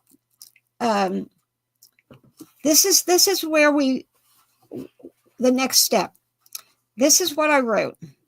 Aware of the reluctance. Now, this is not in an article. This is actually to the Dateline producer, because the Dateline producer received everything that I had put together to the governing body. And of course, Dateline was 2002. Look how many years ago. That was almost 10 years from when I did all this work. So why did Dateline NBC get all this material? Because their lawyers wanted to see it. The lawyers were afraid the Watchtower was going to sue them if they did a program about child abuse in the organization. Once they read this, they weren't worried anymore. So what I did is I broke up the material to the governing body. It was broken up into sections. You had a section of the therapists, their names, what they had to say on the phone to me. I broke it down. And then I asked them to send a letter that would go to the governing body and fax it, preferably. And I have those. So you're going to hear this. And then, like I say, I've never published it. This has all been in confidence. And and I won't publish it. And for Dateline, I had to explain the sections. So here was a section, and I said this: aware of the reluctance of a few of the most powerful members of the governing body of Jehovah's Witnesses to acknowledge the serious problem of child abuse and the improper handling of these instances within congregations of Jehovah's Witnesses, I proposed to Harry Poloyan, editor of the Awake Journal, an idea which I believe would apprise these men of the situation. This was sometime in August, September 92. With Harry's approval, I phoned 12 mental health professionals, all Jehovah's Witnesses and one who was not, requesting their input as to what they knew about child abuse within the congregations.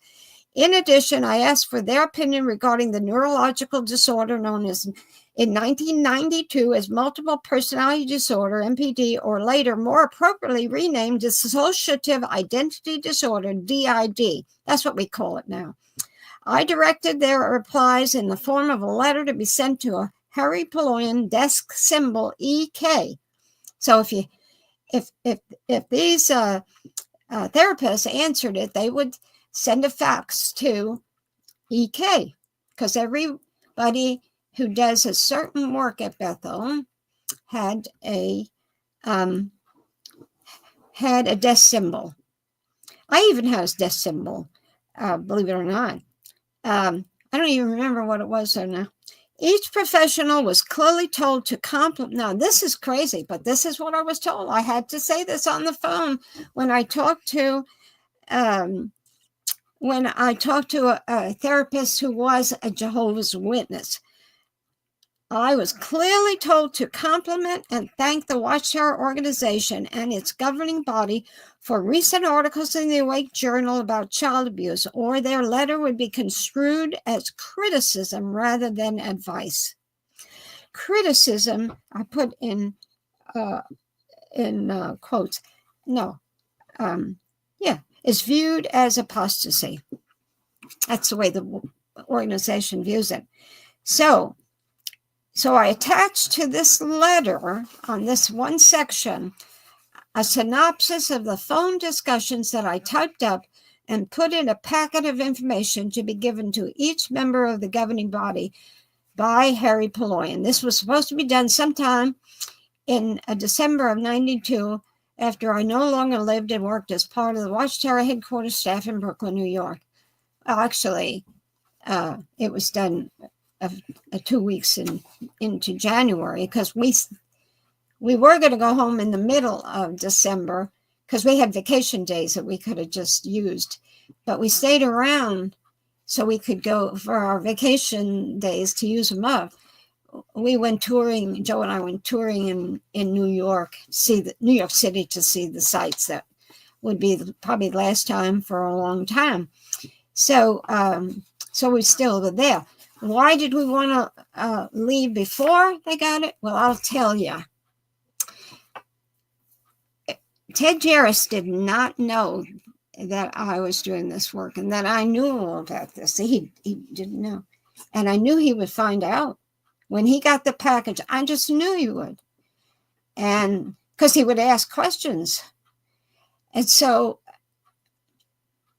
I just thought that, knowing how he thought, and we did know how he thought, he would figure out how to get me disfellowshipped at Bethel, and then nobody would believe me. And I couldn't take that chance because I was so disgusted. I loved the organization. I loved the message. And the people were great friends, but I couldn't live with this. So that was the cover letter for section 1. And that went to the Dateline producers and the Dateline, a certain producer, and also to the attorneys. And so this is the list of therapists that I talked to, and that's what the governing body members would read. I break it down of what I said to them over the phone. This is one by one what we talked about on the phone. And my first one was with this one woman, a family counselor. And I write there where she was and her phone number, where she lived. And I said, Sister so-and-so said she hears about many abuse victims within the organization. She has called the service department for advice and received no help, so stop calling. She went to Circuit Overseer over a year ago to ask about legal protection for herself, and no answer.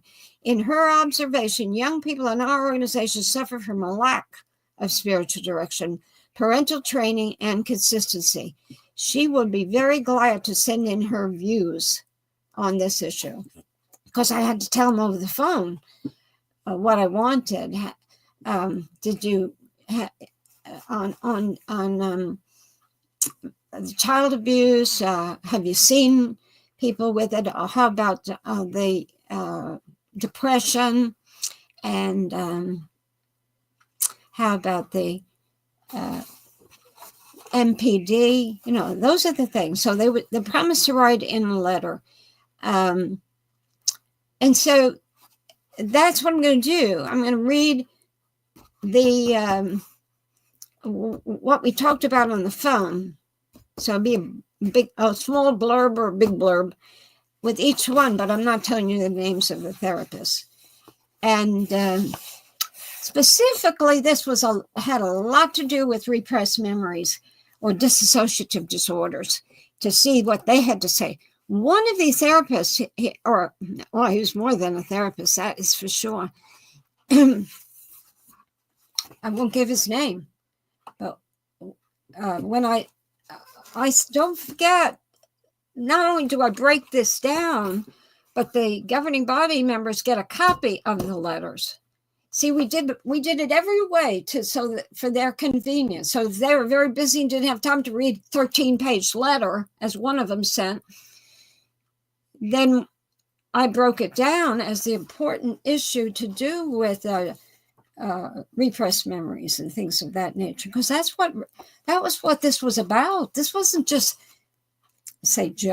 wasn't about only child abuse, but how about child abuse that was horrible, ritual abuse, not just once in a while. I mean, I sat in my girlfriend's house one time, her and her father sat down next to me, and of course this wasn't witnesses, this was a schoolmate, and the father's hand we wore skirts when I was a kid, So I was 12 years old. And his hand was up my leg, under my skirt while we were chatting. I told this experience years ago on this on Rick's phone line deal. And so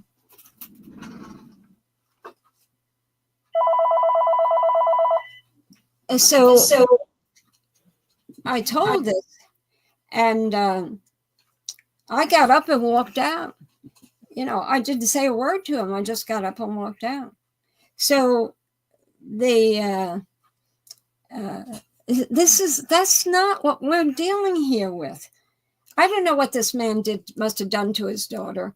And I never found out, or in fact, I never talked to her again. I stayed away from her because I was so afraid of this situation. And also, two of my girlfriends when I was 12 years old were both molested by Catholic priests. So I was familiar with this and was hated to hear this. And so, but I'm not talking about, we're talking about such trauma that was going on in this organization to some of these children, and the government body wasn't changing their policies towards these men who were had positions of authority. So my next thing that I'm going to do in a week and a half is continue on. If you are interested, come on back. If it doesn't interest you, so what? Life goes on. But if you are interested in what your own organization was about in those years, and they still have problems with this, it isn't like you think it is. It's because of these words, these general words that they use. We abhor child abuse. What about abhorring the abuser? We don't care about their repentance.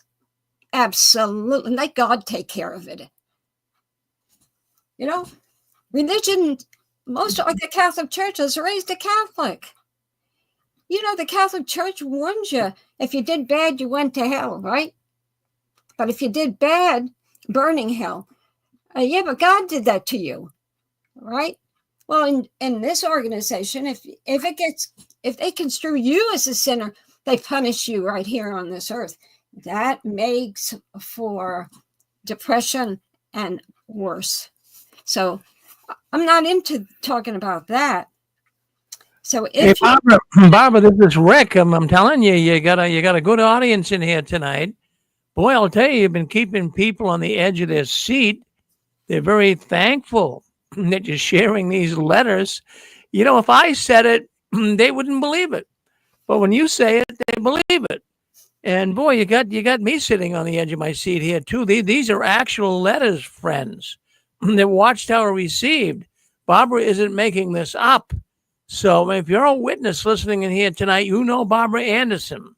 This woman was involved with the Watchtower for many years, her and her husband. And she has the evidence right here. The Jehovah's Witness organization is not this clean, pristine organization. It's very dirty, very scandalous. Absolutely. When I came home at the end of 92, what did I find? Child abuse in the very congregations and I couldn't talk to anybody about it. Not the circuit overseer, not anybody knew what I had done. And I was finding out about in the congregation surrounding our area, there was child abuse. I'm not saying there was tons of child abuse. It was like 16 child abuse cases in 10 years amongst 3 congregations. But that's a lot of people to get and keep it secret. So it was all over the place. And those people's lives were ruined later. And later on, they were a mess. They made terrible decisions for themselves, and who could blame them? But I go into some of this later on. The letter I wrote back to Lloyd Berry, who was the overseer of writing, after I was home. I break it down into the cases that I was seeing. I could talk to him about anything. He was a good man, and he tried his darnest. It was him that encouraged this to move on with me working in it too. He was a kind. Well, I know you always speak very highly of him, Bob, and that's good. You had a good friend there. But you know what? There's a lot of questions probably the audience has. Can you hang in for 10 minutes or so? Who, me? Yeah. Oh, I can hang in for a little. All right. All right. Let's see. We're going to open up. But I got a question first Listen, of I all. never get tired of talking. You ought to know Well, I know that, Barbara. You know, you do good. But that. anyways, anyways, you got my attention when you talked about rituals. Now, you know, I have brought that up in the past, and oh man, I'll tell you, people call me every name in the book, and I said, look, at this stuff goes on. I talk to people. I've talked to a couple of people, actually 3 people, that claimed that they have witnessed rituals going on at the Kingdom Hall. As a Yeah. matter of fact, one right up here in Massachusetts, about I'd say 12 miles from where I live. And there was a woman, she lived in Florida, and I got to know her when I lived there, and I moved back to Massachusetts. And this woman, she was a staunch witness, as a matter of fact, even an anointed witness. And so when I moved back, she wanted to come up and visit where she used to live. So she came up when she stayed with my wife and I. She stayed a whole week. And she says, would you take me out to where this ritual took place in the witness world? And of course, it was kind of new to me to hear this kind of stuff. So I went out and she said, Rick, that's the house. I drove her by it. And she said they did very odd and different things in there that would really make you question the organization. So now you did not attach the word satanic to the ritual. Was it satanic ritual abuse? Yeah. Yeah. Mhm. Yeah.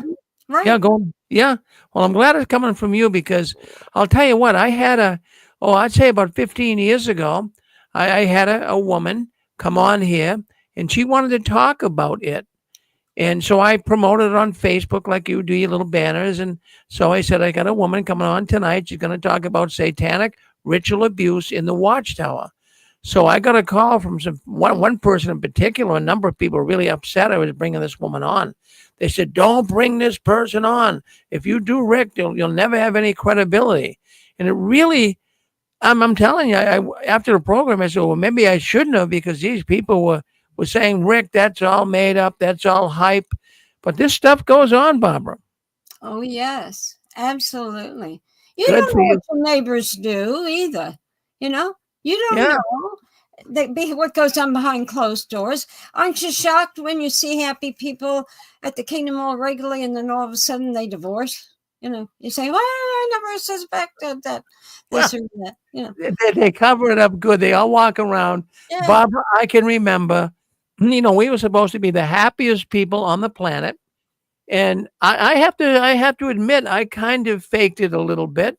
Oh, If I'd walk in, you acted happy? I had to. I mean, you couldn't go into the Kingdom Hall and, have a frown on your face. So they'd always say, Brother Farron, how you doing? I'm doing excellent. I'm doing excellent. I mean, it could be sliding down the tubes, right? Yeah, right. Especially if you were an elder, you had to be an example, Oh my goodness, it was just too much, Barbara. But listen, let's open up the lines. You've Yeah. been listening to Barbara Anderson. She is sharing things with you that I think could really give you some understanding of how evil the Watchtower is. Oh, And they didn't mean to be evil. They were stupid. I call them stupid. yeah, I don't mean to contradict you. well, no. In fact, I'll call them stupid too. Yeah, I will. But the thing is, in other words, what I'm thinking here is in terms of these letters were coming into the Watchtower. So maybe we could call, a lot of people in the organization, not the ones with mental illness. I mean, that's a problem. But there's a lot of things that take place in this organization that people just totally want to dismiss. So here's your chance to talk to Barbara. You heard she's going to have 3 or 4 more of these sessions, and she's going to read these letters. I'm glad you know it's going to be 3 or 4 more sessions. You're all going to be amazed because after all, this is a lot of material that you got to listen to. I want to show you here. I got a file here, and it's just a green file. It's from child abuse. I got a child abuse in Canada. Experience from a leading educator who was a Jehovah's Witness. And when I tell you what he said to the society, he sent me copies of the letters to the society. It just unbelievable. And they write him back. So he sends me the letters that he got back from them, and they're so pious. Oh brother, and it's so serious. And then the last letter he writes said, I expected to hear from you on my past letter. And he said, I hear nothing. He said, you don't understand. This is a matter of life and death. And he was right. It was life and death. 3 people were murdered because of congregation elders who were child abusers, and they were murderers. Well, I'm going to tell you something. Now, those were outright murders, but you stop and think of the people that have died from just suffering, from being abused, from being shunned. Yes. And we have a man. We have a man coming on here tonight right after my program. He's a former Jehovah's Witness. As a matter of fact, he lives down in Nashville, Tennessee, down by you. And he lost his wife this week, and he wants to talk about it. He just lost her on the 1st of January, and she died. She died in her sleep at night. And her family, they moved from Rhode Island down to Tennessee. And her family, her father, her mother, all of her relatives would not talk to her. She was so hurt, Barbara, so hurt, and she just died. Now, he's going to come on tonight and talk about his wife, but they moved there to get away from the shunning and everything that was going on up here.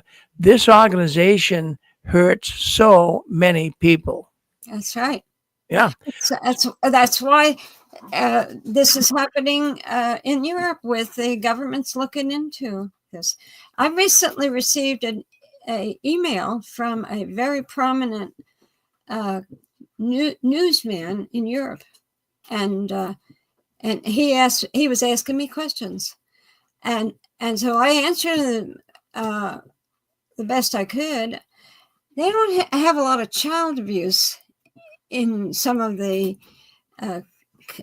countries in Europe with Jehovah's Witnesses, but they have other harmful things going on that the government says human rights sees your human rights is at risk by what happens to you through the shunning mechanism. See, so they've got to get rid of it. They just got to stop busybodying in people's business just because you believe the same thing about a deity. It's unreal. It's unreal. Let's open up the phone lines. Listen, if you'd like to ask Barbara a question, she has taken her time tonight, 2 hours here. Yeah. Reading you letters that probably you never heard. I don't think she's ever shared them anywhere else. Have you, Barbara? A little bit to you over the years. Over the years, yes. But now even August, I saw her make a note when I'd share something. So August of this past year, I shared a little bit from a different angle. No, I remember you telling me that, and I'm so glad you came on tonight because this is really of interest. This really is of interest. So you're listening in. You heard Barbara. People in YouTube, they're writing, they've been shocked. They're saying, geez, this is really something. People on the other platforms are on too. They're writing. They find it very, very fascinating. So you heard her. What would you, is there anything you want to challenge her on or question her on? You've heard some pretty. Remember, it's late. Yeah. Now, did you know anybody in your, now she talked about some many things here tonight. She talked about, the person with multiple personalities, Barb, what do you call it? This is MPD. Yeah. In fact, we did have a woman come on here one night, and in the broadcast, she actually did. She had 13 personalities, and she wrote a book all about the Jehovah's Witnesses and how it caused her. She had so much mental trauma from being abused when she was a little girl, that it actually caused her to develop these personalities. And when she was on the program, she says, Rick, there's even one personality I have. It's a little boy. His name is Billy. And so during the course of the conversation we had here on the 6 screens, she switched gears and went into Billy. And geez, we all were really saddened over the whole thing. This is an actual problem that goes on with people. So I'm going to ask the audience: is there anybody out there that has seen this in your congregation? Have you seen people suffer from some of the things? Have you heard about these ritual abuses that Barbara talked about tonight? But don't be ashamed. Don't be afraid. Go ahead and hit *6. We get a lot of people on here, Barbara. But I'll tell you, this subject, I think they're petrified to even touch it with a 10-foot pole. They don't know what to say. They probably never heard this stuff before. Could you possibly ask? Since I've about covered every angle of it, it's just sad that it happened, that an organization would put its members last for the sake of the way the organization looked. Yes. The brotherhood, the wonderful brotherhood. I'm just going to see. I want to make sure the phone lines are working. We have had some issues with it. Susan, I know you're in there. She's my sound engineer, my wife. Susan, go ahead and speak up. I just want to see. You don't have to ask any questions or anything, but I just want to see if we got the phone lines working. Go ahead, Susan. Unmute yourself and say hello. Evidently, no. See, evidently we are having some issues with the phone line. Oh, we are? Oh. Yeah, we're having some issues. Oh, there you are, Susan. Yeah, there we are. Okay, so. Yeah, it's messed up. My big question is, if someone is experiencing things like this and they've been embarrassed or didn't know what to do because it's Jehovah's Witnesses, since Barbara seems to really get a handle on the subject, what are some steps that a person should take if they're experiencing some of these things? Therapy. See a reliable therapist. They will help you and work with you all the way to the authorities if necessary. So, there's so many programs available, government programs for this. You just have to look into them if you're suffering. But you got to know you're suffering. That's a problem. You put up with depression and you put up with this and people criticize you. You're acting like an idiot every so often and you blame yourself. It's always self-blame, isn't it? It's always we blame ourselves instead of saying, what in the world? Why am I behaving like this? Of course, that's what I learned this week in some recovery material is a very important sentence, and it dovetails to this topic, that kindness toward yourself is the remedy for shame. That's a good one. Mm-hmm. That's kindness toward yourself. Yeah. Kindness. The witnesses are so hard on themselves because the literature and this talks and everything is always about examining yourself and that you're never good enough. Never good enough, are you? So it's the opposite of what the dogma or the teachings of Jehovah's Witnesses and other extreme religions are hard, make their members very hard on themselves. They're not kind to themselves. They can never meet the approval in their own head, especially when you're a kid, when you're young, So that's a good point. I have a question, Barbara. Thank you for that information today. My question is, you said that Covington's son saw the ritual and then was found dead in the garage? Yeah, in his own garage, hung the day after. That's what that. Now, do we know that was self murder? I don't want to get. That's the point. That's always that was self-inflicted, or was he taken out? That's the question. was a senior writer at headquarters. No reason to lie. And he had received a phone call from someone it was involved in this. And so that's the question. Did he get recognized, and did they take him out? I had done research years ago, and I sent away for his death certificate. Yes, he commits suicide, so said the death certificate, and hung himself. But they use the terms that death certificate terms are. But his mother always denied it, but she was a very faithful witness.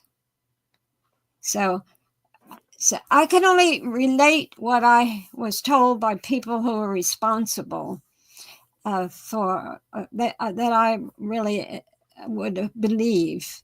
And there's no reason for them to make up a story like that. They weren't even working on my stuff or with me. So most times another person who was writing did not know what you were writing.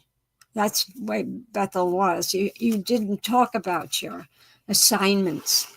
So in writing, it was a little bit different because I was assigned there as a researcher. And then after finishing my work on the Proclaimer's book, then the Awake group took my life over. So anyway. Yeah, go ahead, Stephen. Oh, hi. Hi, all.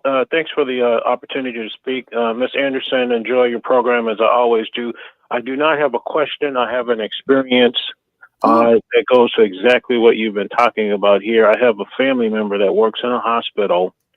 And previous to this, we would have, little witness gatherings. And there's one particular sister came to one of the witness gatherings, and she brought her own glass, glass tumbler to drink out of. And I thought that was kind of strange. Who goes over to somebody else's house with their own, utensils or their own glass? But I didn't know what to make of it. But, and she drank wine out of that particular glass that whole evening. Anyway, months later, I have a family member that works in a hospital.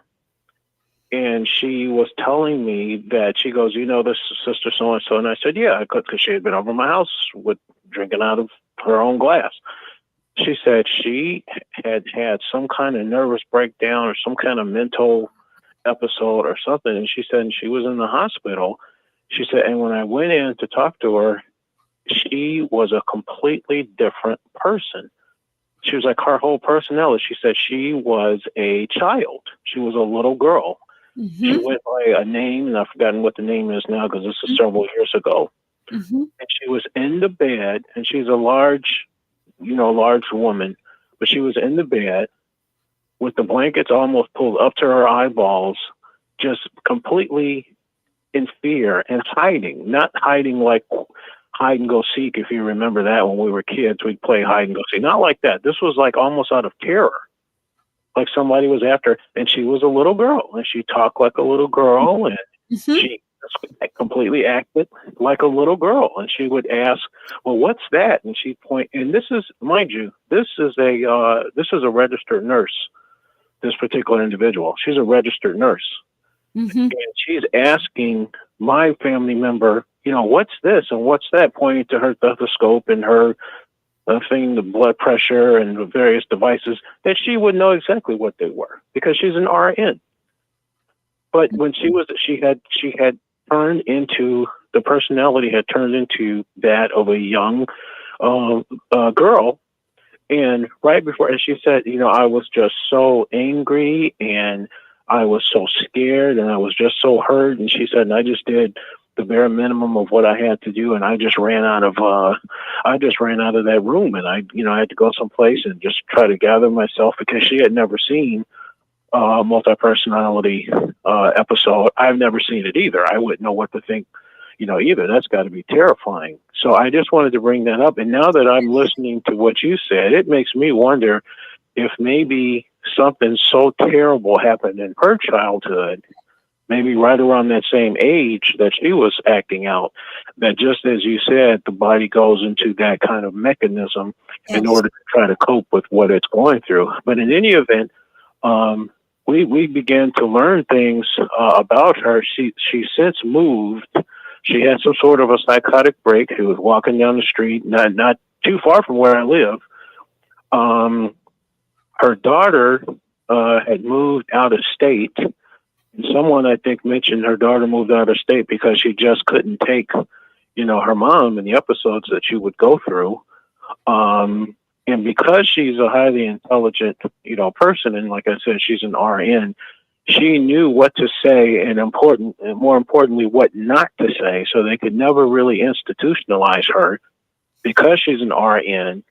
There's so many laws that affects those people in the medical profession.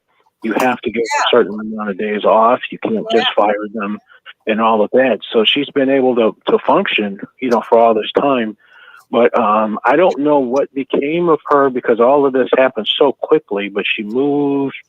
I believe she sold her house. She moved. I don't know where she lives or any of that. But that was the only person that I'm aware of so far that's we've ever had an episode of a multi-personality disorder take that person over. But I just wanted to mention that, so we have seen that at least once. Validating that, yes. Those are those three things I mentioned, that when you have severe trauma, there's the three things that the experts say that you do to save your life. It's either psychosis, MPD, or death. So it's usually MPD or psychosis, which is insanity. Right. Exactly. Yeah. So, yeah, you're so right. You really touched on something. You're so right. But boy, I tell you, this is amazing. And thank you so much for the information that you brought us this evening. You're welcome. And when I came back from Bethel, I worked 4 more years. I was an outside researcher. I have a actually letter from the writing department with my appointment as an outside researcher. So for 4 more years, I worked on this. I talked again to people around the world who about these things, and it got to the point that they just wouldn't. The headquarters, they would not handle this correctly, and I had it. That's why I left. It wasn't over the. I loved their belief system. I got to tell you, I was happy with the belief system to live forever. Paradise Earth was wonderful. It was silly, but I mean, but I had hope in the future. But this was enough. I couldn't deal with it anymore. It colored all my life, and the knowledge of it. So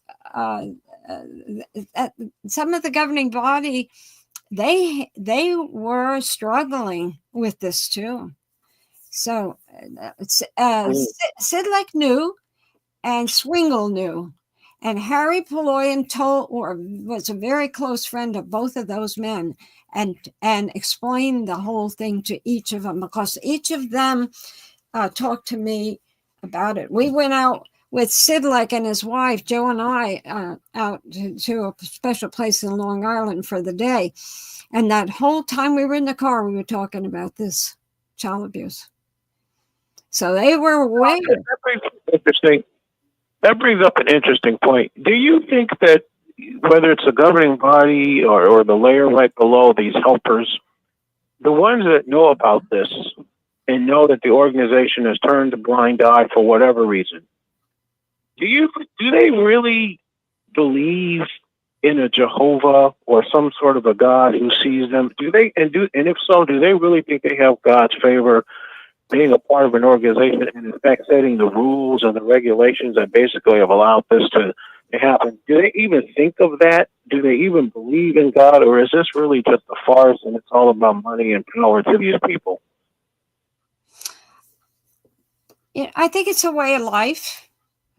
For the majority of them, it's just a way of life, and you get used to that way of life, like we did when we were at Bethel, and you don't really think like the people who lived in Brooklyn Heights. You think like the people who lived in 124 building, all Bethelites, 2,000 of them in the 3 or 4 buildings, and it's just a way of existing. You're different from everybody else. You acknowledge it, and there are some people that don't make it at Bethel because they can't get that that mental manipulation that is done to you. Right. And so they don't like it there, and they want out, and they're more independent. But I liked the mental manipulation because I really didn't think they were doing it to me. I was so happy as a complete. I was. It's not that I was dumb. I wasn't dumb to any of this, but I made allowances. I made allowances because we were imperfect. Those are the words. Because I was a Catholic, so I knew that people weren't all that great. We had extreme nuts in our family, and you get used to all that. But this was different, and so you just say, oh, this is, it's always the catchword. Satan put the blame on him, or the world. Use those words. The world is teaches that, and we don't. We're better. We make ourselves and convince ourselves it's the language the writers use. I have determined that a long time ago. Once I got out of this, I said, it's the writing department. They convinced us. These people convinced us of a world that really didn't exist. Hey, Barbara, we're gonna. In fact, Stefan, we're gonna have to kind of wrap it up here. We're going into some other shows here. Yeah, thank you though for calling in. Hey, Barbara, I really appreciate you coming on tonight. Boy, I'll tell you, you gave us an earful here. So you'll be back in 2 weeks with part 2. Part 2, there'll be part 3 because you can't cover a lot, in the evening. And there's so much here. I've got observations on false memory syndrome foundation. That is a whole big story. You're going to be so interested when you hear about that. And that's the organization that Ted Jarrett supported, the False Memory Syndrome Foundation. Wow. Memories were false. Sounds all crazy, but I can see where you're going with this. But Barbara really did enlighten a lot of people tonight. It was a great program. I'm serious. I'm looking at numbers here. Lots of people coming in. When I put it up, I'm going to put some little tags on it. And boy, I'll tell you, a lot of people will really be helped by you coming on here tonight. And I want to thank you. That's the objective, to help them be happier, to help them see things with clearer vision. And I don't know how to put any words anymore. I've said enough to anyway. But it's time to do this. This organization's different, but it's suffering from what it didn't do years ago. And that's why I pointed out in the beginning, this man, the fellow that I said, you showed the picture of the Dr. K broadcast or whatever. And that's why I brought it out, because he says this organization is falling apart. It's over for them because of the mistake they made. You had to know it was going to do this. You can't do this to people. Well, you can't stay doing bad things. No. Constantly get away with it. Eventually you're gonna have to come forward, and this is what's going on right now. Who wants Barbara, yeah, you got a lot of people excited. We're looking forward to it in 2 weeks. One woman's writing in here. Geez, maybe Barbara could relax a little bit with a nice glass of brandy. I gotta tell you, I'd love it, but I'm allergic to brandy. Right. There you go. Well, I thought coming out of Bethel, maybe you had a few bottles. Grape juice. I'm Yeah. with that. All right.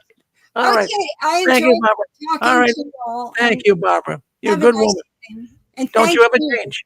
Thank you. Okay. Bye now, everybody. Bye-bye. Bye-bye. Well, there you have it. I mean, there's Barbara. Well, let's see. We're going to go the other way here. Exit. Okay. And we'll bring me on here. All right. Well, anyways, we want to thank Barbara for coming on. That was really, I have to tell you something.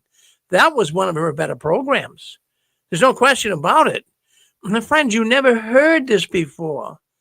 I never heard it. She shared some things with me, but I was really fascinated. And you know what I was thinking? If we have some PMEs, Jehovah's Witnesses, listening in, we usually do, and if they were listening in tonight, how could they discredit this? That this woman is not a liar. That this woman has credibility. She dots all the I's. She crosses all the T's. She's been on our program now for about 3 years. But I have to tell you, she's had her own program for 3 years. She used to come on the 6 screens for many years. But she wanted to, when I first contacted Barbara, she actually called me and said, Rick, I got stuff that I want to share with you. I want the audience to hear this. So it's taken 3 years, but now she's getting into the nitty gritty. And I really appreciate it. And I know you guys do as well. Really, you can go to bed tonight and don't worry about Armageddon coming. Don't worry, well, what if the Watchtower was right? This is what a lot of people feel when they leave the Watchtower. Excuse me, this is what a lot of people feel that, oh, geez, what if I left the real truth? After hearing Barbara tonight, friends, it's not the real truth. It's a scam. It's an evil organization. But thank you for coming in and listening to Barbara's program, Watchtower Inside of Barbara Anderson Tells All. She told us tonight. Thank you, Barbara. All right, we're going to end it here, but don't go anywhere. We have got a big night coming up. We got the JW World News coming up next. We got some really good things to talk about in there. And also, I wanted to bring up tonight, Eric is going to be coming on. He's an ex-Jehovah's Witness. He lives down in Nashville. We all know him. He has a program here on the 6 screens. It's called Awakening After the Watchtower. And this week was a very sad week for Eric, as well as many of us ex-Jehovah's Witnesses that knew Eric and knew his wife. Sadly to say, his wife died on January 1st, just a few days ago. And Eric, of course, like anybody, would be very, very sad. And we talked about it. He was wondering whether we'd do his program or not. I didn't talk him into it at all. But Eric decided he wanted to come forward and talk about Desiree and be with his real friends here on the 6 screens, because they have no other friends. They have no other relatives or friends that even speak to them after they're no longer Jehovah's Witnesses. So he's coming on tonight. If you can make it, even if you have to skip JW World News and take a nap, go ahead. But if you can come on tonight and listen to Eric, I want you to come on. I want you to really let us come on. Let's support this poor man. He lost his wonderful wife. Thank you very much for being with us tonight. I'm going to JW World News, and Barbara will be back in 2 weeks with us. Okay, I'm going to end it here.